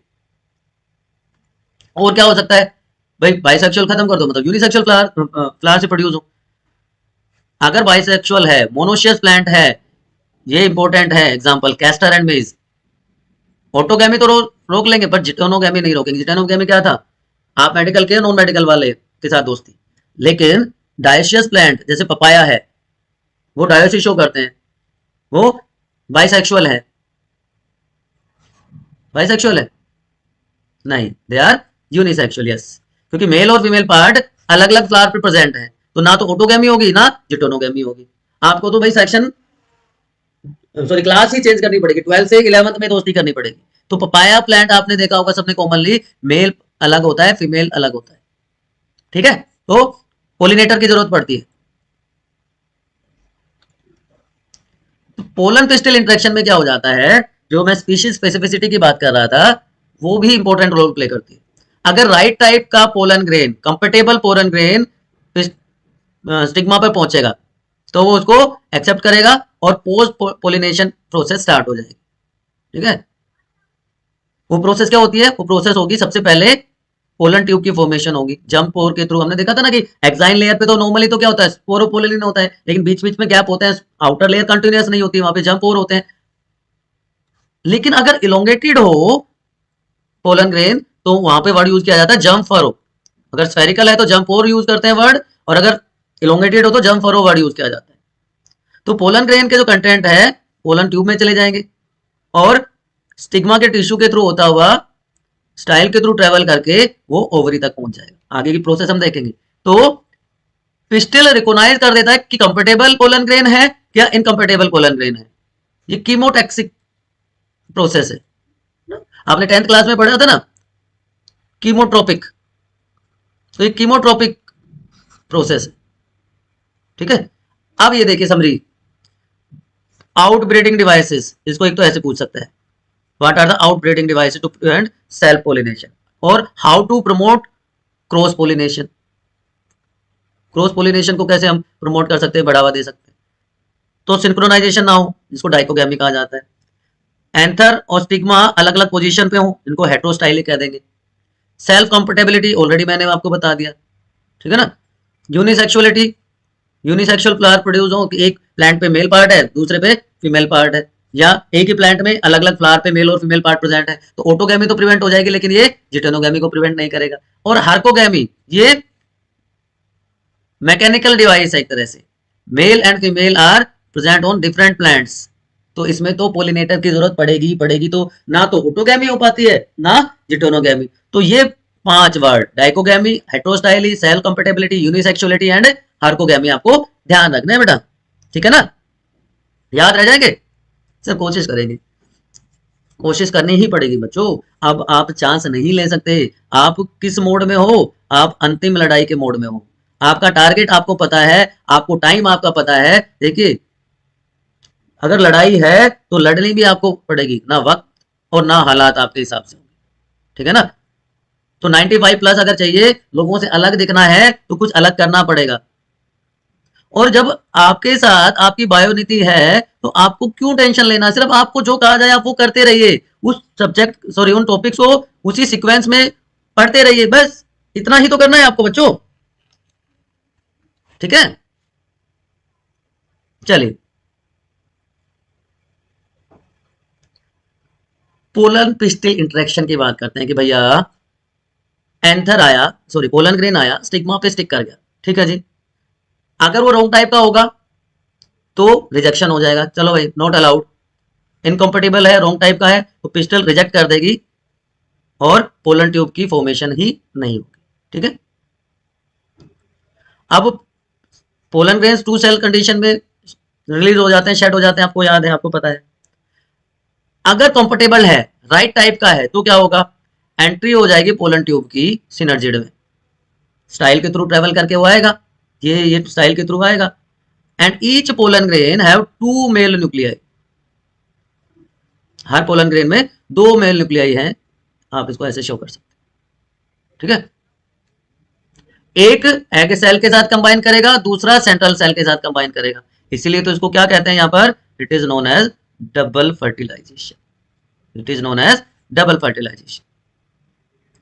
अब जो एंट्री है पोलन ट्यूब की ओव्यूल में वो भी अलग अलग टाइप से हो सकती है। चैलेजल एंड से होगी तो चैलेजोगैमी, माइक्रोपाइलर एंड से होगी तो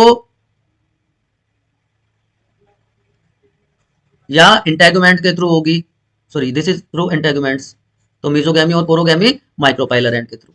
तो तीन एंड से एंट्री हो सकती है पोलन ट्यूब की। ठीक, ये भी हो गई जी, ठीक है साहब, हो गया। अब क्या है, तो ये एंट्री के बाद ये मेल गैमेट पहला किसके साथ फ्यूज कर रहा है, एग सेल के साथ, दूसरा किसके साथ फ्यूज करेगा, सेंट्रल सेल के साथ। तो क्या होगा, तो ये होगा। अब जो प्लांट 3 सेल स्टेज पे पोलन ट्यूब को शट करते हैं, सॉरी पोलन ग्रेन को रिलीज करते हैं, वहां पे 2 मेल न्यूक्लियाई हैं स्टार्टिंग से। पोलन ट्यूब पहुंच गई ओवरी तक, ये पोलन ट्यूब चाहे वो पोरोगैमी हुआ, चैलेजोगैमी हुआ, मीजोगैमी हुआ, वो कहां पे पहुंच गई, ओवरी तक, और एंटर कर गई। अब फिलीफॉर्म एपरेटस उसको उस काम में गाइड करेगा, उसको हेल्प करेगा, ठीक है ना, वो माइक्रोपाइलर एंड पे प्रेजेंट है। अब जो प्लांट ब्रीडर्स होते हैं वो मैनिपुलेट करते हैं इन इंटरेक्शन को, ठीक है ना, वो जो इनकम्पेटेबल पोलिनेटर्स होते हैं उसमें भी डिजायर्ड हाइब्रिड वो ऑब्टेन कर लेते हैं कुछ टेक्निक्स यूज करके, ठीक है। उसके लिए क्या किया जाता है, आर्टिफिशियल हाइब्रिडाइजेशन करें। आर्टिफिशियल हाइब्रिडाइजेशन में क्या किया जाता है, उसमें मेनली 2 काम किए जाते हैं, एक होता है इमैस्कुलेशन और दूसरा काम बच्चों होता है बैगिंग। और उसको मॉनिटर करने के लिए टैगिंग भी की जाती है, बट वो एसेसरी स्टेप आप कह सकते हो। मेनली ये 2 काम किए जाते हैं, emasculation and bagging. Removal of male part, जो एंथर है उसको रिमूव कर दिया जाता है। ये किस में किया जाएगा, बाइसेक्सुअल फ्लावर में किया जाएगा ना, ठीक। कैसे होगा देखिए, emasculation or bagging are 2 methods in crop improvement programs in which desired pollen grains are used for pollination। तो इसमें क्या कर देते हैं, removal of anther from the bisexual flower bud of the female parent before the dehiscence of anther, कि pollen grain release होने से पहले ही मेल पार्ट को, एंथर को रिमूव कर दिया।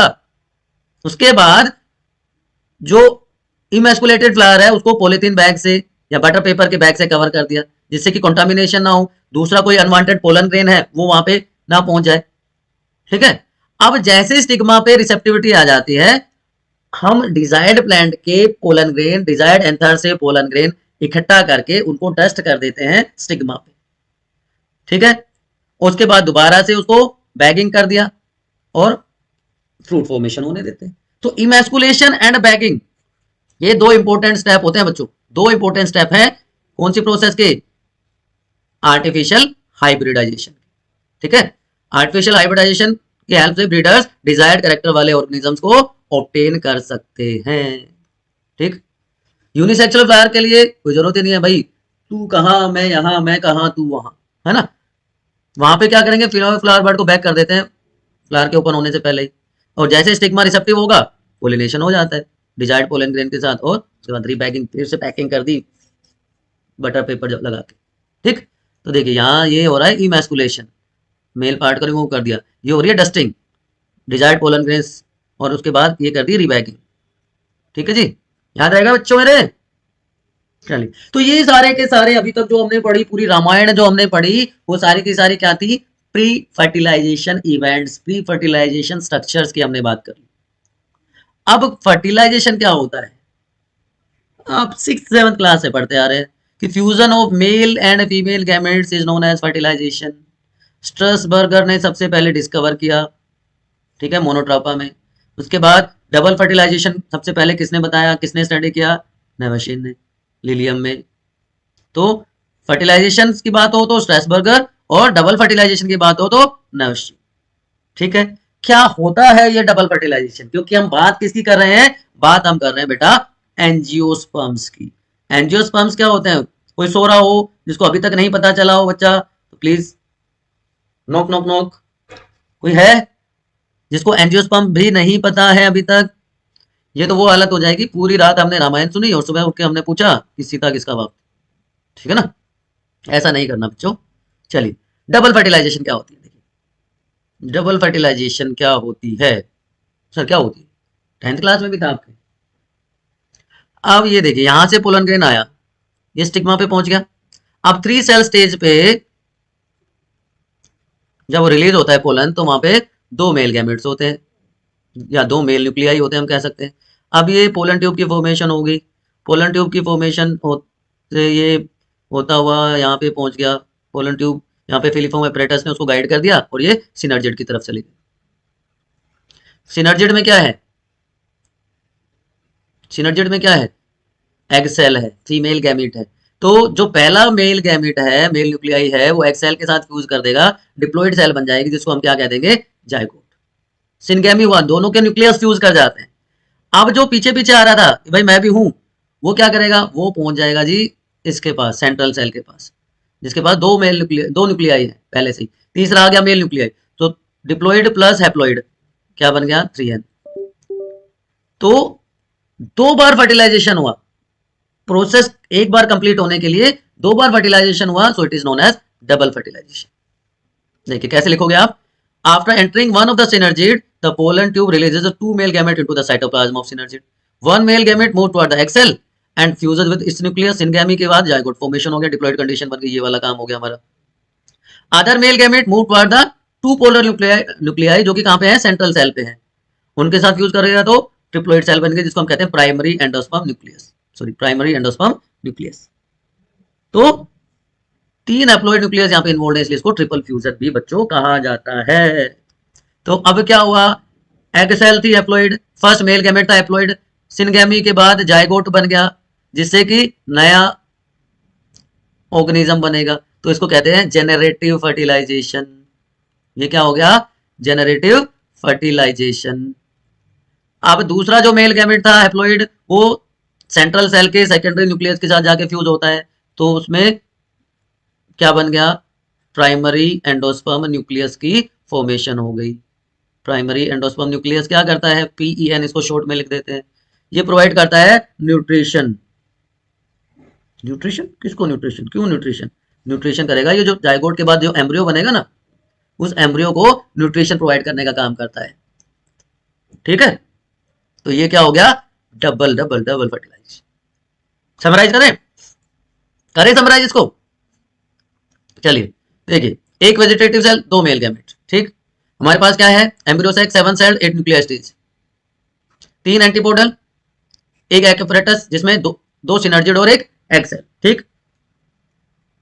अब जो पहला जो मेल गैमेट है वो आया और किसके साथ फ्यूज कर गया, ये मेल गैमेट है एग सेल के साथ, ये भी एप्लॉइड थी, तो डिप्लॉइड जायगोट बन गया, सिनगैमी हुआ, दोनों के न्यूक्लियस फ्यूज कर गए, जायगोट बना, जायगोट चेंज हो जाता है एम्ब्रियो में, एम्ब्रियो से सीड की फॉर्मेशन हो जाती है। दूसरा जो मेल गैमेट था हैप्लॉइड, वो पहुंच गया सेंट्रल सेल के बाद, जिसके पास दो न्यूक्लियाई है, तो 2n plus n, primary endosperm nucleus, triple fusion इसीलिए क्या कहा जाता है इसको, इससे बन गया एंडोस्पर्म। एंडोस्पर्म क्या करेगा, ये प्रोवाइड कर रहा है न्यूट्रिशन, किसको, nutrition to the developing embryo, इसलिए इसको पूरी प्रोसेस को क्या कह देते हैं बच्चों मेरे, it is known as, yes, double double fertilization. Is it clear to everyone, चलिए ठीक है। तो two type of fusion, syngamy and triple fusion occurs in the embryos egg, it is known as double fertilization, unique to angiosperm या flowering plant. अब central cell triple fusion के बाद primary endosperm cell बना देती है, जो कि endosperm बना देगा, जायगोट डेवलप हो जाएगा एम्ब्रियो में। यहां तक कोई समस्या, किंतु परंतु इफ बट वाई कुछ भी है तो फटाफट कमेंट सेक्शन में ठोको, ठोको, नहीं ठोकोगे तो मतलब समझ आ गया। तो हमने दो स्टेप पूरे कर लिए, हमने pre fertilization event and structure बात कर ली, हमने फर्टिलाइजेशन इवेंट एंड स्ट्रक्चर्स की बात कर ली। अब बात आती है पोस्ट फर्टिलाइजेशन चेंजेस की। तो पोस्ट फर्टिलाइजेशन चेंजेस में क्या क्या आता है बच्चों, अब बात कर रहे हैं हम पोस्ट फर्टिलाइजेशन की। फर्टिलाइजेशन हो गया, एम्ब्रियो बन गया और एंडोस्पर्म की फॉर्मेशन होगी। अब क्या होगा, अब एंडोस्पर्म डेवलप करेगा, एम्ब्रियो डेवलप करेगा, मैच्योर ओव्यूल से सीड की फॉर्मेशन हो जाएगी और राइपेंड ओवरी से फ्रूट की फॉर्मेशन हो जाएगी। चार चीजें अब होंगी, चार काम अब होंगे। कैसे होंगे, ऐसे होंगे जी। एंडोस्पर्म की डेवलपमेंट कि 2n प्लस n से बन गया हमारा 3n, जिसको हम प्राइमरी एंडोस्पर्म न्यूक्लियस कहते हैं, ठीक है। ये एग सेल सिनर्जिड, इससे n प्लस n होके 2n बन गया था, जायगोट बन गया। ठीक, यहां तक की बातें आपको होपफुली मैं ये मान के चल रहा हूं कि आपको सबको समझ में आ गई होंगी, है ना? आ गई? आ गई कि नहीं आ गई? चलिए तो अब आगे का देख लेते हैं। प्राइमरी एंडोस्पर्म सेल में इनिशिएशन हो गया, डिवीजन स्टार्ट हो जाता है और डिवीजन के बाद प्रोलिफरेशन होके वो ट्रिप्लोइड एंडोस्पर्म टिश्यू बना देते हैं जिसमें ट्रिप्लोइड एंडोस्पर्म सेल्स होती है। अब यहाँ पे स्टोरेज होगा, फूड स्टोर्ड रहेगा। क्यों? क्योंकि इसका काम क्या है कि जो डेवलपिंग जाइगोट है उसको न्यूट्रिशन प्रोवाइड करना, तो ये वो काम करेगा, है ना, डेवलपिंग एम्ब्रियो को न्यूट्रिशन प्रोवाइड करने का काम करेगा। ये अब यहाँ पे देखिए जो एंडोस्पर्म होता है बच्चों वो भी अलग अलग टाइप का हो सकता है।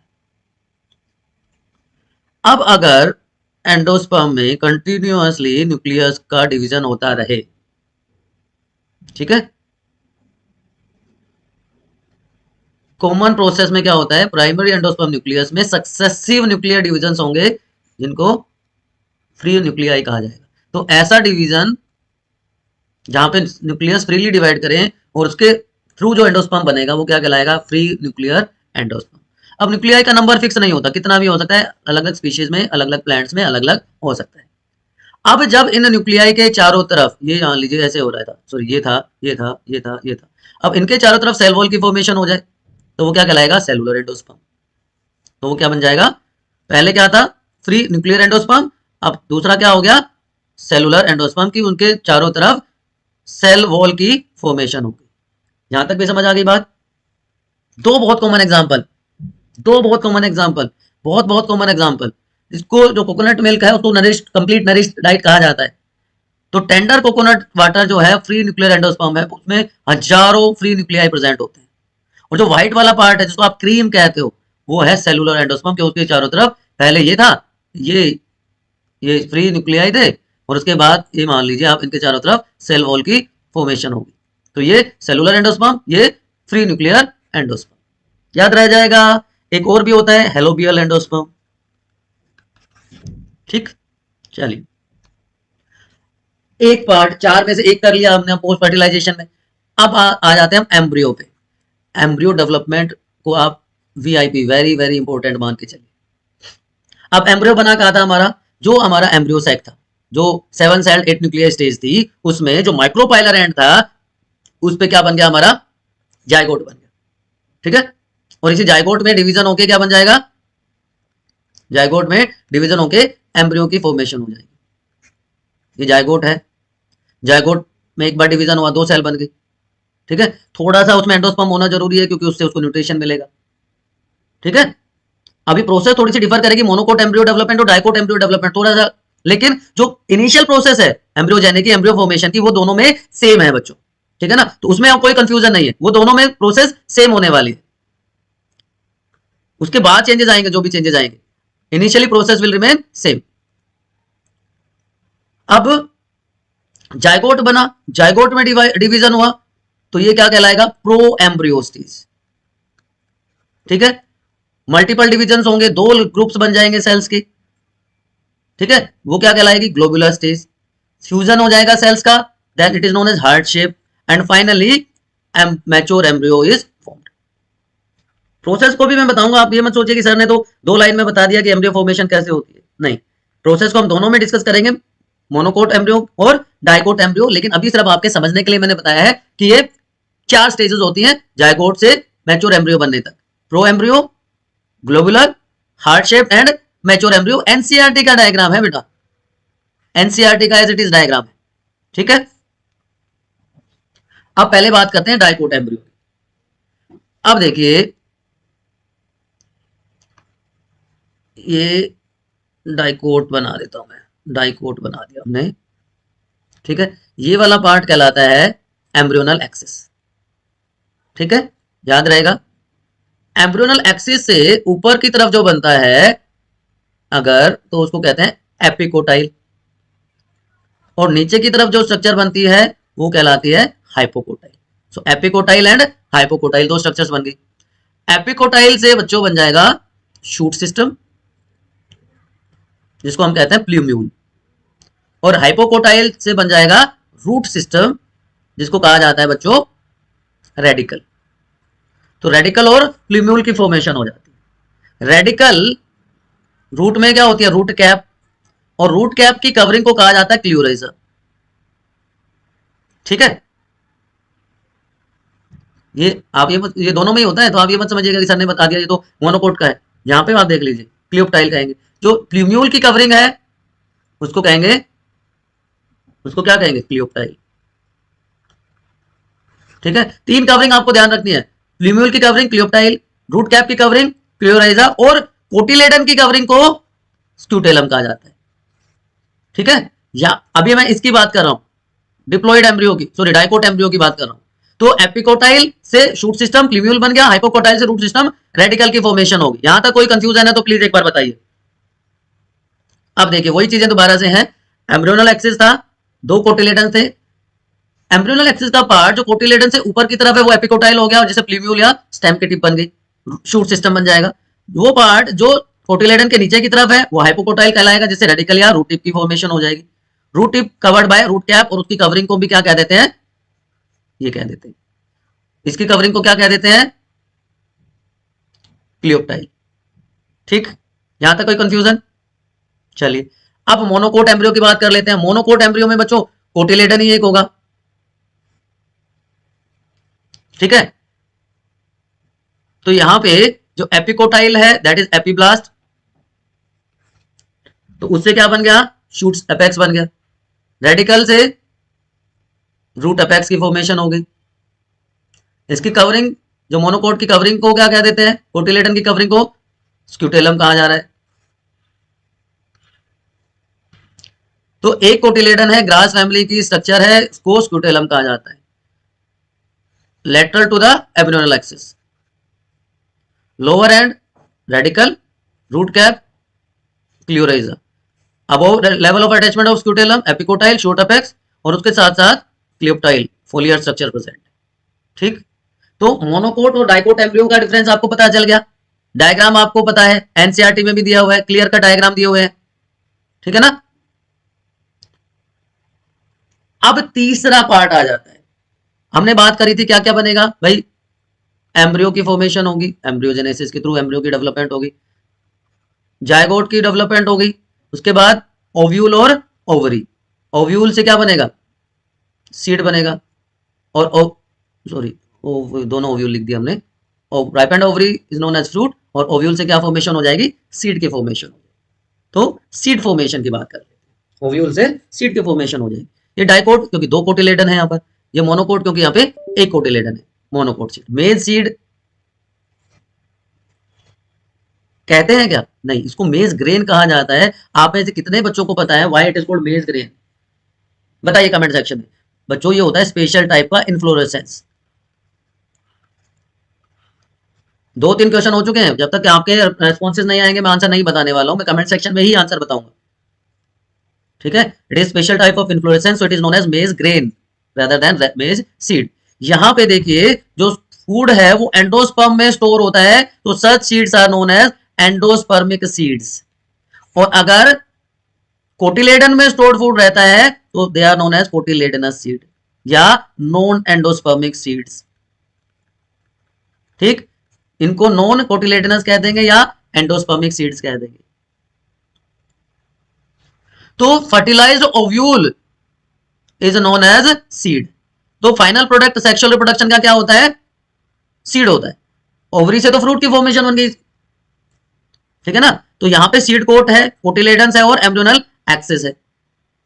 और यहां पे जो थिक होते हैं कोटिलेडन, जहां पे फूड स्टोर होता है, तो वो कोटिलेडनस सीड कहलाते हैं। ठीक, याद रहेगा।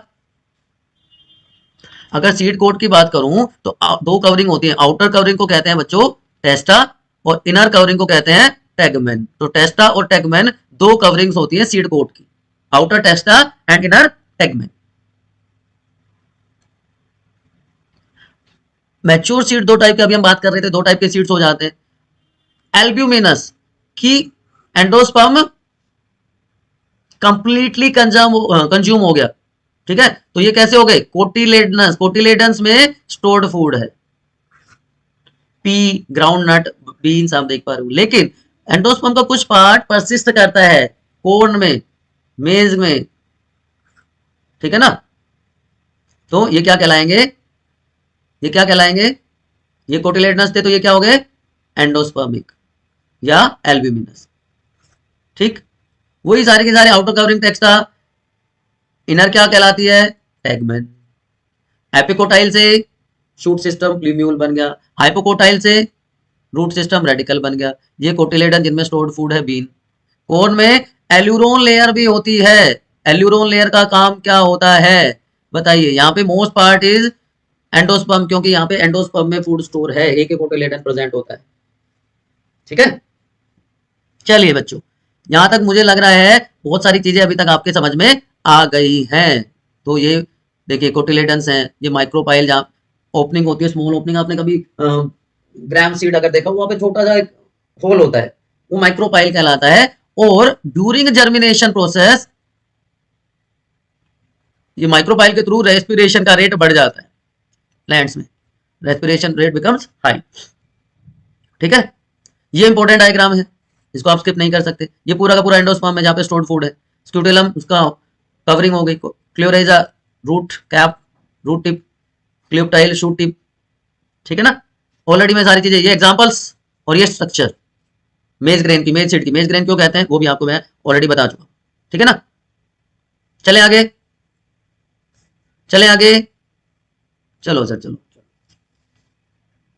पेपर सीड, पीनट सीड, क्या डिफरेंस लग रहा है आपको दोनों, क्या डिफरेंस लग रहा है।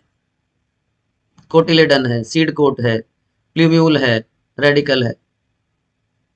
कोई ऐसा वर्ड जो आपको अभी तक लग रहा हो कि सर ने नहीं बताया है, प्लीज पूछ लीजिए। ये दो वर्ड हैं, perisperm and pericarp, pericarp plus perisperm. ये दो नए वर्ड हैं जो अभी तक हमने डिस्कस नहीं किया, आप लोग नहीं बता रहे, मैं बता देता हूं। ठीक है, रिमेनेंट्स ऑफ न्यूसेलस, न्यूसेलस क्या कर रहा था, वहां पे स्टोरेज था फूड का। एम्ब्रियोस एक में जब हमने डायग्राम देखा था तो क्या था, यहाँ पे इंटेगुमेंट्स थे, ये चैलेंजर लैंड था, ये वाला एरिया है, इसको हम क्या कह रहे थे, न्यूसेलस। यहाँ पे स्टोर्ड फूड था, इंटेगुमेंट्स कवर कर लेती है एम्ब्रियोस को, सिर्फ एक ओपनिंग रह जाती है माइक्रोपाइल वाली। फिर इधर फ्यूनिकल और हाइलस, हाइलम था, है ना। तो जो रिमेन्स हैं न्यूसेलस के, अगर वो परसिस्ट करते हैं सीड में, then it is known as perisperm. Beet और ब्लैक पेपर में पेरिस्पर्म प्रेजेंट होता है। तो बात खत्म। अब जो इंटेगुमेंट्स थे, ये वाली जो स्ट्रक्चर थी, प्रोटेक्टिव स्ट्रक्चर्स थी, ये हार्ड हो जाती हैं। और यहाँ पे एक स्मॉल पोर है माइक्रोपाइल, जिसके थ्रू अभी मैंने बताया ऑक्सीजन का, रेस्पिरेशन का प्रोसेस होता है, और वाटर एंटर करता है जर्मिनेशन के टाइम पे, और जर्मिनेशन के टाइम पे इसीलिए रेस्पिरेशन का रेट बढ़ जाता है। ठीक, तो ये भी क्लियर हो गया आपका। अब क्या बच गया आपका, पेरिकार्प बच गया। ठीक है, अब सीड जैसे जैसे मैच्योर होता जाता है, उसका मॉइस्चर कंटेंट हो जाता है कम, और वो बहुत जरूरी है स्टोरेज के लिए। ड्राई सीड में सिर्फ 10 से 15% ही मॉइस्चर कंटेंट होता है, जिससे जो मेटाबॉलिक एक्टिविटी है एम्ब्रियो की, वो स्लो डाउन हो जाता है। और जब मेटाबॉलिक एक्टिविटी स्लो डाउन हो जाए एम्ब्रियो की, तो वो इनएक्टिव स्टेज में चला जाता है। And inactive stage of embryo is known as seed dormancy. Inactive stage of seed is known as seed dormancy. तो अनफेवरेबल कंडीशन में ये डोरमेंट हो जाता है, लेकिन जैसे ही सुटेबल कंडीशन मिलेंगी, फेवरेबल कंडीशन आएगी, मॉइस्चर मिल जाएगा, ऑक्सीजन होगी, टेम्परेचर परफेक्ट हो जाएगा, तो वो जर्मिनेट करना शुरू कर देंगे। ठीक है बच्चों, ठीक है क्या, ठीक है। चलिए, तो ये चारों पार्ट भी हमने कर लिए। अब बात आती है कि क्या इंपॉर्टेंस होती है सीड का, एडवांटेज क्या है, क्यों जरूरी है सीड। अब जो बहुत सारे प्लांट्स हैं जिनमें पोलिनेशन और फर्टिलाइजेशन प्रोसेस तो पानी पे डिपेंड नहीं करती, सीड फॉर्मेशन डिपेंड करता है। ठीक है, जो अडेप्टेशन के मेथड्स हैं, जो डिस्पर्सल के नए वेज हैं, जिससे वो नए एरियाज में, न्यू हैबिटेट में पहुंचते हैं, तो जिससे एक नए हैबिटेट में वो स्पीशीज फ्लरिश कर सकती है, डेवलप कर सकती है। इसके अलावा सीड्स में स्टोर्ड फूड होता है, तो वो नरिशमेंट प्रोवाइड करता है जब तक कि प्लांट थोड़ा सा कैपेबल ना हो जाए अपना फूड खुद प्रिपेयर करने में, मतलब वो कैपेबल ना हो जाए फोटोसिंथेसिस के। ठीक है, तो इसलिए सीड की जरूरत होती है। लेकिन सीड की वायबिलिटी बहुत इंपॉर्टेंट रोल प्ले कर देती है। थोड़ी देर पहले मैंने आपको बताया था सीड वायबिलिटी के बारे में। व्हाट इज सीड वायबिलिटी, है ना। उसके अलावा कुछ और एडवांटेजेस हैं, आप एक बार रीड कर लीजिए। Hard seed code protection provide करता है एम्ब्रियो को, ठीक है ना। न्यू जेनेटिक कॉम्बिनेशन या वेरिएशंस आ जाती है क्योंकि ये फाइनल प्रोडक्ट है सेक्सुअल रिप्रोडक्शन का।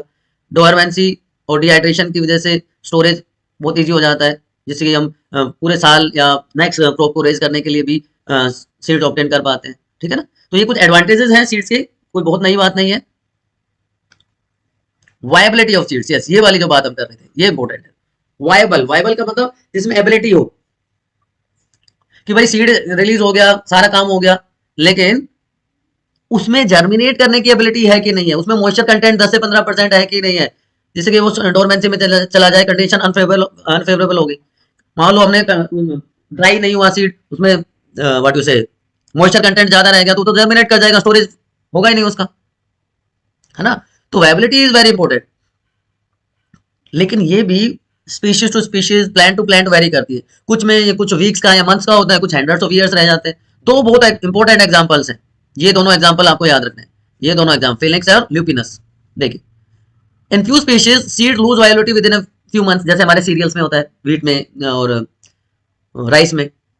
लेकिन seed of many species live for several years, some seed can remain alive for hundreds of years. Oldest जो मिला है ल्यूपियस, ल्यूपिनस आर्टिकस, जो आर्कटिक टुंड्रा से मिला है, 10,000 साल पुराना है। 2000 साल पुराना वायबल सीड मिला है डेट पाम का, फिनिक्स डेक्टिलिफेरा का, जहाँ किंग हेरोड्स पैलेस डेड सी के पास मिला है। तो दोनों इंपॉर्टेंट एग्जांपल्स हैं ये सीड्स हैं उनके, ल्यूपिनस के और फिनिक्स के, ठीक। अब पेरिकार्प की बात कर रहा था मैं, आपका पेरिकार्प रह गया था ना। Exo means outside, endo means inside, और मीजो मीन्स इन दोनों के बीच का, जिसको हम फ्लैशी पार्ट नॉर्मली कहते हैं, है ना। अब fruit ripened ovary is known as fruit. दो टाइप के फ्रूट होते हैं, एक होता है ट्रू फ्रूट एंड एक होता है फॉल्स फ्रूट। सर ये क्या होता है, फॉल्स भी होता है, फ्रूट फ्रूट तो फ्रूट होता है। यस, ट्रू एंड फॉल्स दो टाइप के फ्रूट्स होते हैं। क्या फर्क है दोनों में? ओवरी से बन गया फ्रूट, है ना, और ओवरी की जो वॉल है वो क्या बना देती है, फ्रूट की वॉल, जिसको हम क्या कहते हैं, पेरिकार्प। अब कुछ फ्रूट में आपने देखा होगा तीनों के तीनों ये लेयर्स हैं वो एडिबल होती हैं, कुछ में मीजोकार्प एडिबल होता है, कुछ में एंडोकार्प एडिबल होता है। तो आप मुझे बताइए कमेंट सेक्शन में तीनों के एग्जांपल, जहां पे एक्सोकार्प एडिबल है, मीजोकार्प एडिबल है, एंडोकार्प एडिबल है, पूरा का पूरा फ्रूट एडिबल है, ठीक है ना। तो एक क्लासिफिकेशन तो मैंने अभी आपको बताई कि दो टाइप के फ्रूट होते हैं, ट्रू फ्रूट होते हैं, फॉल्स फ्रूट होते हैं। एक और क्लासिफिकेशन भी होती है, fleshy fruits and dry fruits. आपके जो गुआवा, ऑरेंज, मैंगो है उनको हम फ्लैशी फ्रूट्स कहते हैं, जबकि ग्राउंड नट है, मस्टर्ड है, वो क्या होंगे, ड्राई फ्रूट्स कहलाते हैं। ठीक है बच्चों, ठीक है सर, आप कह रहे हैं तो मान लेते हैं। अगर सिर्फ ओवरी फ्रूट फॉर्मेशन में हेल्प करे, if only ovary help in fruit formation, such fruits और आर नोन एज फ्रू फ्रूट्स। मोस्टली यही होते हैं, ठीक है। Other floral parts post fertilization changes में शेड ऑफ हो जाएंगे, डिजनरेट कर जाएंगे, फॉल ऑफ हो जाएंगे। लेकिन थैलेमस या दूसरे फ्लोरल पार्ट्स भी अगर फ्रूट फॉर्मेशन में हेल्प करते हैं, जैसा कि एप्पल में होता है थैलेमस फ्रूट फॉर्मेशन में हेल्प करता है, then they are known as false fruit. Cashew, ठीक है, स्ट्रॉबेरी, ये सारे के सारे कैसे हैं, देखिए यहाँ पे कैलेक्स दिख रहा है आपको, ठीक है ना। ये हाइपेंथोडियम, हाइपेंथियम या हाइपेंथोडियम एक इन्फ्लोरेसेंस भी होता है, आपको याद रखना है, 11th क्लास में आपने पढ़ा है। तो सिर्फ ओवरी फ्रूट फॉर्मेशन हेल्प करे तो ट्रू फ्रूट, लेकिन थैलेमस या दूसरे फ्लोरल पार्ट भी फ्रूट फॉर्मेशन में अगर हेल्प करते हैं तो such fruits are known as false fruits. ठीक है बच्चों। अब कई बार क्या होता है कि फ्रूट फर्टिलाइजेशन के बिना भी डेवलप हो जाता है, ऐसे फ्रूट्स को कहते हैं पार्थिनोकार्पिक फ्रूट। और एक एनिमल्स में हमने वर्ड पढ़ा था, प्रोसेस पढ़ी थी, पार्थिनोजेनेसिस। किसमें होती है parthenogenesis? Male honey bee shows parthenogenesis, जो कि सारे के सारे हैप्लॉइड होते हैं, 16 नंबर ऑफ क्रोमोसोम होता है, फादर नहीं होता, लेकिन सन नहीं होता, लेकिन ग्रैंड फादर और ग्रैंड सन हो सकता है। मैंने कहा था बहुत इंपॉर्टेंट क्वेश्चन है, ध्यान दीजिएगा, ठीक है ना। तो फर्टिलाइजेशन के बिना अगर फ्रूट फॉर्मेशन होती है तो उसको कहते हैं पार्थिनोकार्पी, ये इंपॉर्टेंट है। सीडलेस प्लांट को, सीडलेस फ्रूट्स को ग्रो करने में हेल्पफुल है। इसको आर्टिफिशियली किया जाता है आजकल, ग्रोथ हार्मोन्स को यूज करके पार्थिनोकार्पी इंड्यूस की जाती है, ठीक है ना। और ऐसी ही एक और प्रोसेस है, ऐसी ही एक और प्रोसेस है जिसको कहते हैं बच्चों एपोमिक्सिस। इसके लिए दो वर्ड यूज किए जाते हैं कि it is type of asexual reproduction which mimics sexual reproduction. कि है तो एसेक्सुअल रिप्रोडक्शन लेकिन दिखाता कैसा है कि ये तो सेक्सुअल रिप्रोडक्शन है। उसको, उस प्रोसेस को कहते हैं apomixis. Fruit formation without fertilization क्या था? पार्थिनोकार्पी। Fruit without fertilization. लेकिन यहां पे हम बात कर रहे हैं सीड की formation without fertilization. Seed formation without fertilization is known as apomixis. Asteraceae family grasses में ये नॉर्मली देखने को मिलता है। तो अभी जो मैंने सेंटेंस लिखा था देखिए, एज इट इज वही सेंटेंस है, form of asexual reproduction that mimics sexual reproduction. ठीक है जी, कैसे होता है? अब देखिए, आपको ये पता है कि एग सेल है डिप्लॉइड, है ना। नॉर्मली म्यूसिस होता है, रिडक्शनल डिवीजन होता है, तो ये हैप्लॉइड बन जाती है। लेकिन अगर म्यूसिस ना हो, रिडक्शनल डिवीजन ना हो, तो क्या होगा? तो एम्ब्रियो फर्टिलाइजेशन के बिना ही डेवलप हो गया ना। कैसे होगा देखिए, पहले इस बात को आप हाईलाइट कर लेते हैं कि diploid egg cell is formed without reductional division and develop into embryo without fertilization. कि क्या होता है सिट्रस या मैंगो वेराइटीज में जो न्यूसेलस की सेल्स हैं,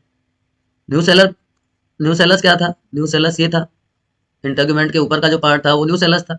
तो न्यूसेलस की जो सेल्स हैं, ये बीच में एम्ब्रियो सैक है, तो न्यूसेलस की जो सेल्स हैं वो डिवाइड करती है, दे अंडरगोज डिवीजन, ठीक है, और एम्ब्रियो की फॉर्मेशन कर देती है। तो हर ओव्यूल में बहुत सारे एम्ब्रियो बन जाते हैं, और एक से ज्यादा एम्ब्रियो जब प्रेजेंट होता है सीड में तो पोली एम्ब्रियो। आपने लेमन को स्क्वीज किया है, आपने ऑरेंज को स्क्वीज किया है, तो उसमें आप देखते हो ना, तो ये देखिए इंटेगुमेंट थे, ये वाला पार्ट था न्यूसेलस, ये नॉर्मल एम्ब्रियो है, और ये न्यूसेलर एम्ब्रियो है। इसकी सेल्स डिवाइड करना शुरू कर जाती है, ठीक है ना, और एम्ब्रियो बना देती है, तो बहुत सारे एम्ब्रियो बन जाते हैं, और इसके प्रोसेस के थ्रू बहुत सारे सीड्स प्रोड्यूस हो जाते हैं। इस प्रोसेस को कहा जाता है पोली एम्ब्रियोनी, ठीक है ना। तो अब आपको एपोमिक्सिस का पता चल गया, आपको पोली एम्ब्रियोनी का रीजन भी पता चल गया, ठीक है बच्चों। क्या इंपॉर्टेंस है एपोमिक्सिस की? देखिए, नाम से ही आइडिया आ जाना चाहिए, हाइब्रिड सीड इंडस्ट्री लिखा है।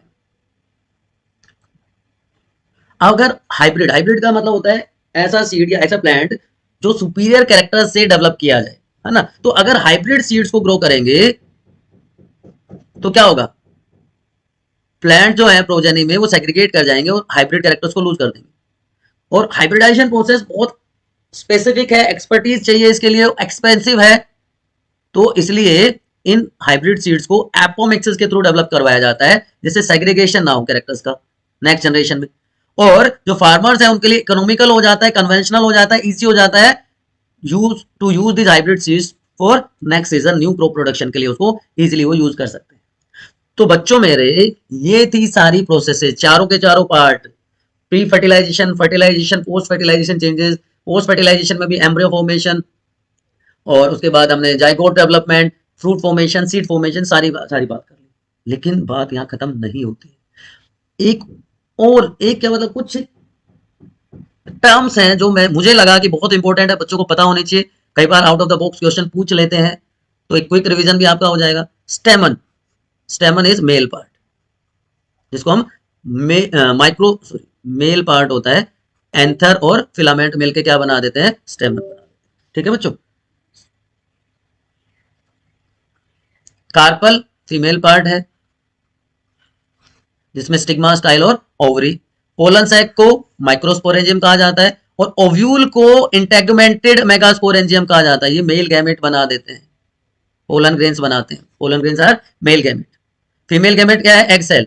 ओव्यूल क्या है? इंटेगुमेंटेड मेगास्पोरेंजियम। मेल गैमेट छोटा होता है तो माइक्रोगैमेट।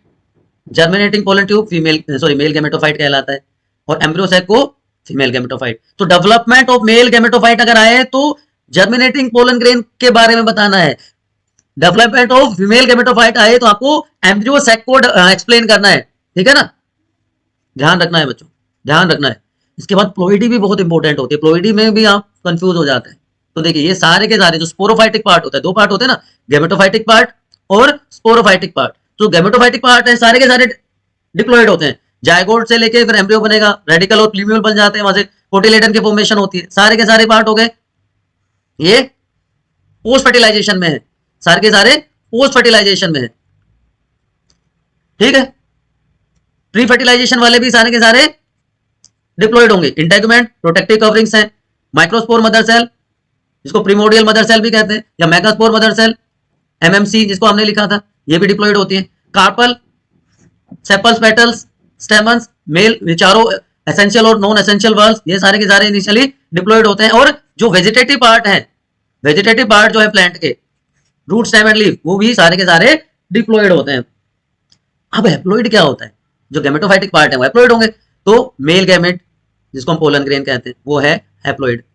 जनरेटिव सेल और ट्यूब सेल जो दो न्यूक्लियस होते हैं, दो मेल न्यूक्लियाई होते हैं 3 सेल स्टेज पे, वो होते हैं हैप्लॉइड।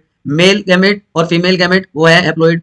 मेगास्पोर वो एम्ब्रियोसैक की सेल्स, वो हैप्लॉइड। लेकिन सेंट्रल सेल जिसमें 2 पोलर न्यूक्लियाई होंगे वो हो जाएगी डिप्लॉइड। 2 पोलर न्यूक्लियाई अलग अलग है तो haploid. Egg cell female gamete है, क्या हो गया? हैप्लॉइड। एंटीपोडल सिनर्जिड्स, ठीक है, ये सारी की सारी हैप्लॉइड। लेकिन सेकेंडरी न्यूक्लियस अभी मैंने बताया ये वाला, वो क्या हो गया? Diploid. Primary endosperm nucleus cell और प्राइमरी एंडोस्पर्म या एंडोस्पर्म वो ट्रिप्लॉइड, ट्रिपल फ्यूजन इसीलिए तो कहते हैं ना उसको, 2n + n 3n बनता है उसमें, याद रहेगा आप लोगों को? ओके, ये एक आपके क्विक रिवीजन के लिए, क्विक कंपैरिजन के लिए, कंपैरिजन आ जाए तो भी आप कर सकते हैं। माइक्रोस्पोरोजेनेसिस मेल गैमेट, ये female gamete, female gametophyte, sorry, embryo sac की फॉर्मेशन। कि मेगास्पोर मदर सेल 2 बार डिवीजन हुआ, 2 बार मियोसिस हुआ, 4 मेगास्पोर बनते हैं, 3 रीजनरेट हो जाते हैं, फंक्शनल मेगास्पोर रहता है, इसलिए इसको मोनोस्पोरिक डेवलपमेंट भी कहा जाता है। फंक्शनल मेगास्पोर 3 बार न्यूक्लियर डिवीजन होगा, 8 सेल और 7 न्यूक्लियर स्टेज बन जाएगी, जिसको एम्ब्रियोसैक कहते हैं। फीमेल सॉरी मेल गैमेटोफाइट की बात करें तो माइक्रोस्पोर मदर सेल या प्रीमोडियल मदर सेल, उसमें हुआ मियोसिस, माइक्रोस्पोर टेट्राड बन गया, 4 बन जाते हैं, चारों को कैलस वॉल के साथ अटैच होते हैं, कैलस वॉल डिसोल्व हो जाती है, इक्वेशनल डिवीजन स्टार्ट हो जाता है। एक पोलन ग्रेन बन गया, उसमें न्यूक्लियर डिवीजन हुआ, तो लार्ज वेजिटेटिव सेल और वेजिटेटिव न्यूक्लियस और स्मॉल जनरेटिव न्यूक्लियस बन जाता है। मोस्टली 60% में इसी स्टेज पे वो शेड हो जाते हैं। रेस्ट में ये न्यूक्लियर जो जनरेटिव न्यूक्लियस है वो फिर से डिवाइड करता है और 2 मेल न्यूक्लियाई की फॉर्मेशन हो जाती है। उसमें से एक एग सेल के साथ कंबाइन करके जाइगोट बना देगा, दूसरा सेंट्रल सेल के साथ मिलकर प्राइमरी एंडोस्पर्म न्यूक्लियस की फॉर्मेशन कर देता है, इसलिए इसको डबल फर्टिलाइजेशन कहा जाता है। होप चीजें आपको समझ आ गई होंगी। पूरा का पूरा चैप्टर सेक्सुअल रिप्रोडक्शन हमने डिस्कस कर लिया है। सेक्सुअल रिप्रोडक्शन इन एंजियोस्पर्म आप कह सकते हैं, sexual reproduction in flowering plants आप कह सकते हैं। कोई भी अगर आपको डाउट है तो प्लीज आप कमेंट सेक्शन में पूछ लीजिए, ठीक है ना। कहां पूछना है आपको पता है, ठीक है। चैनल पर नए हैं तो लाइक करके सब्सक्राइब कर दीजिए।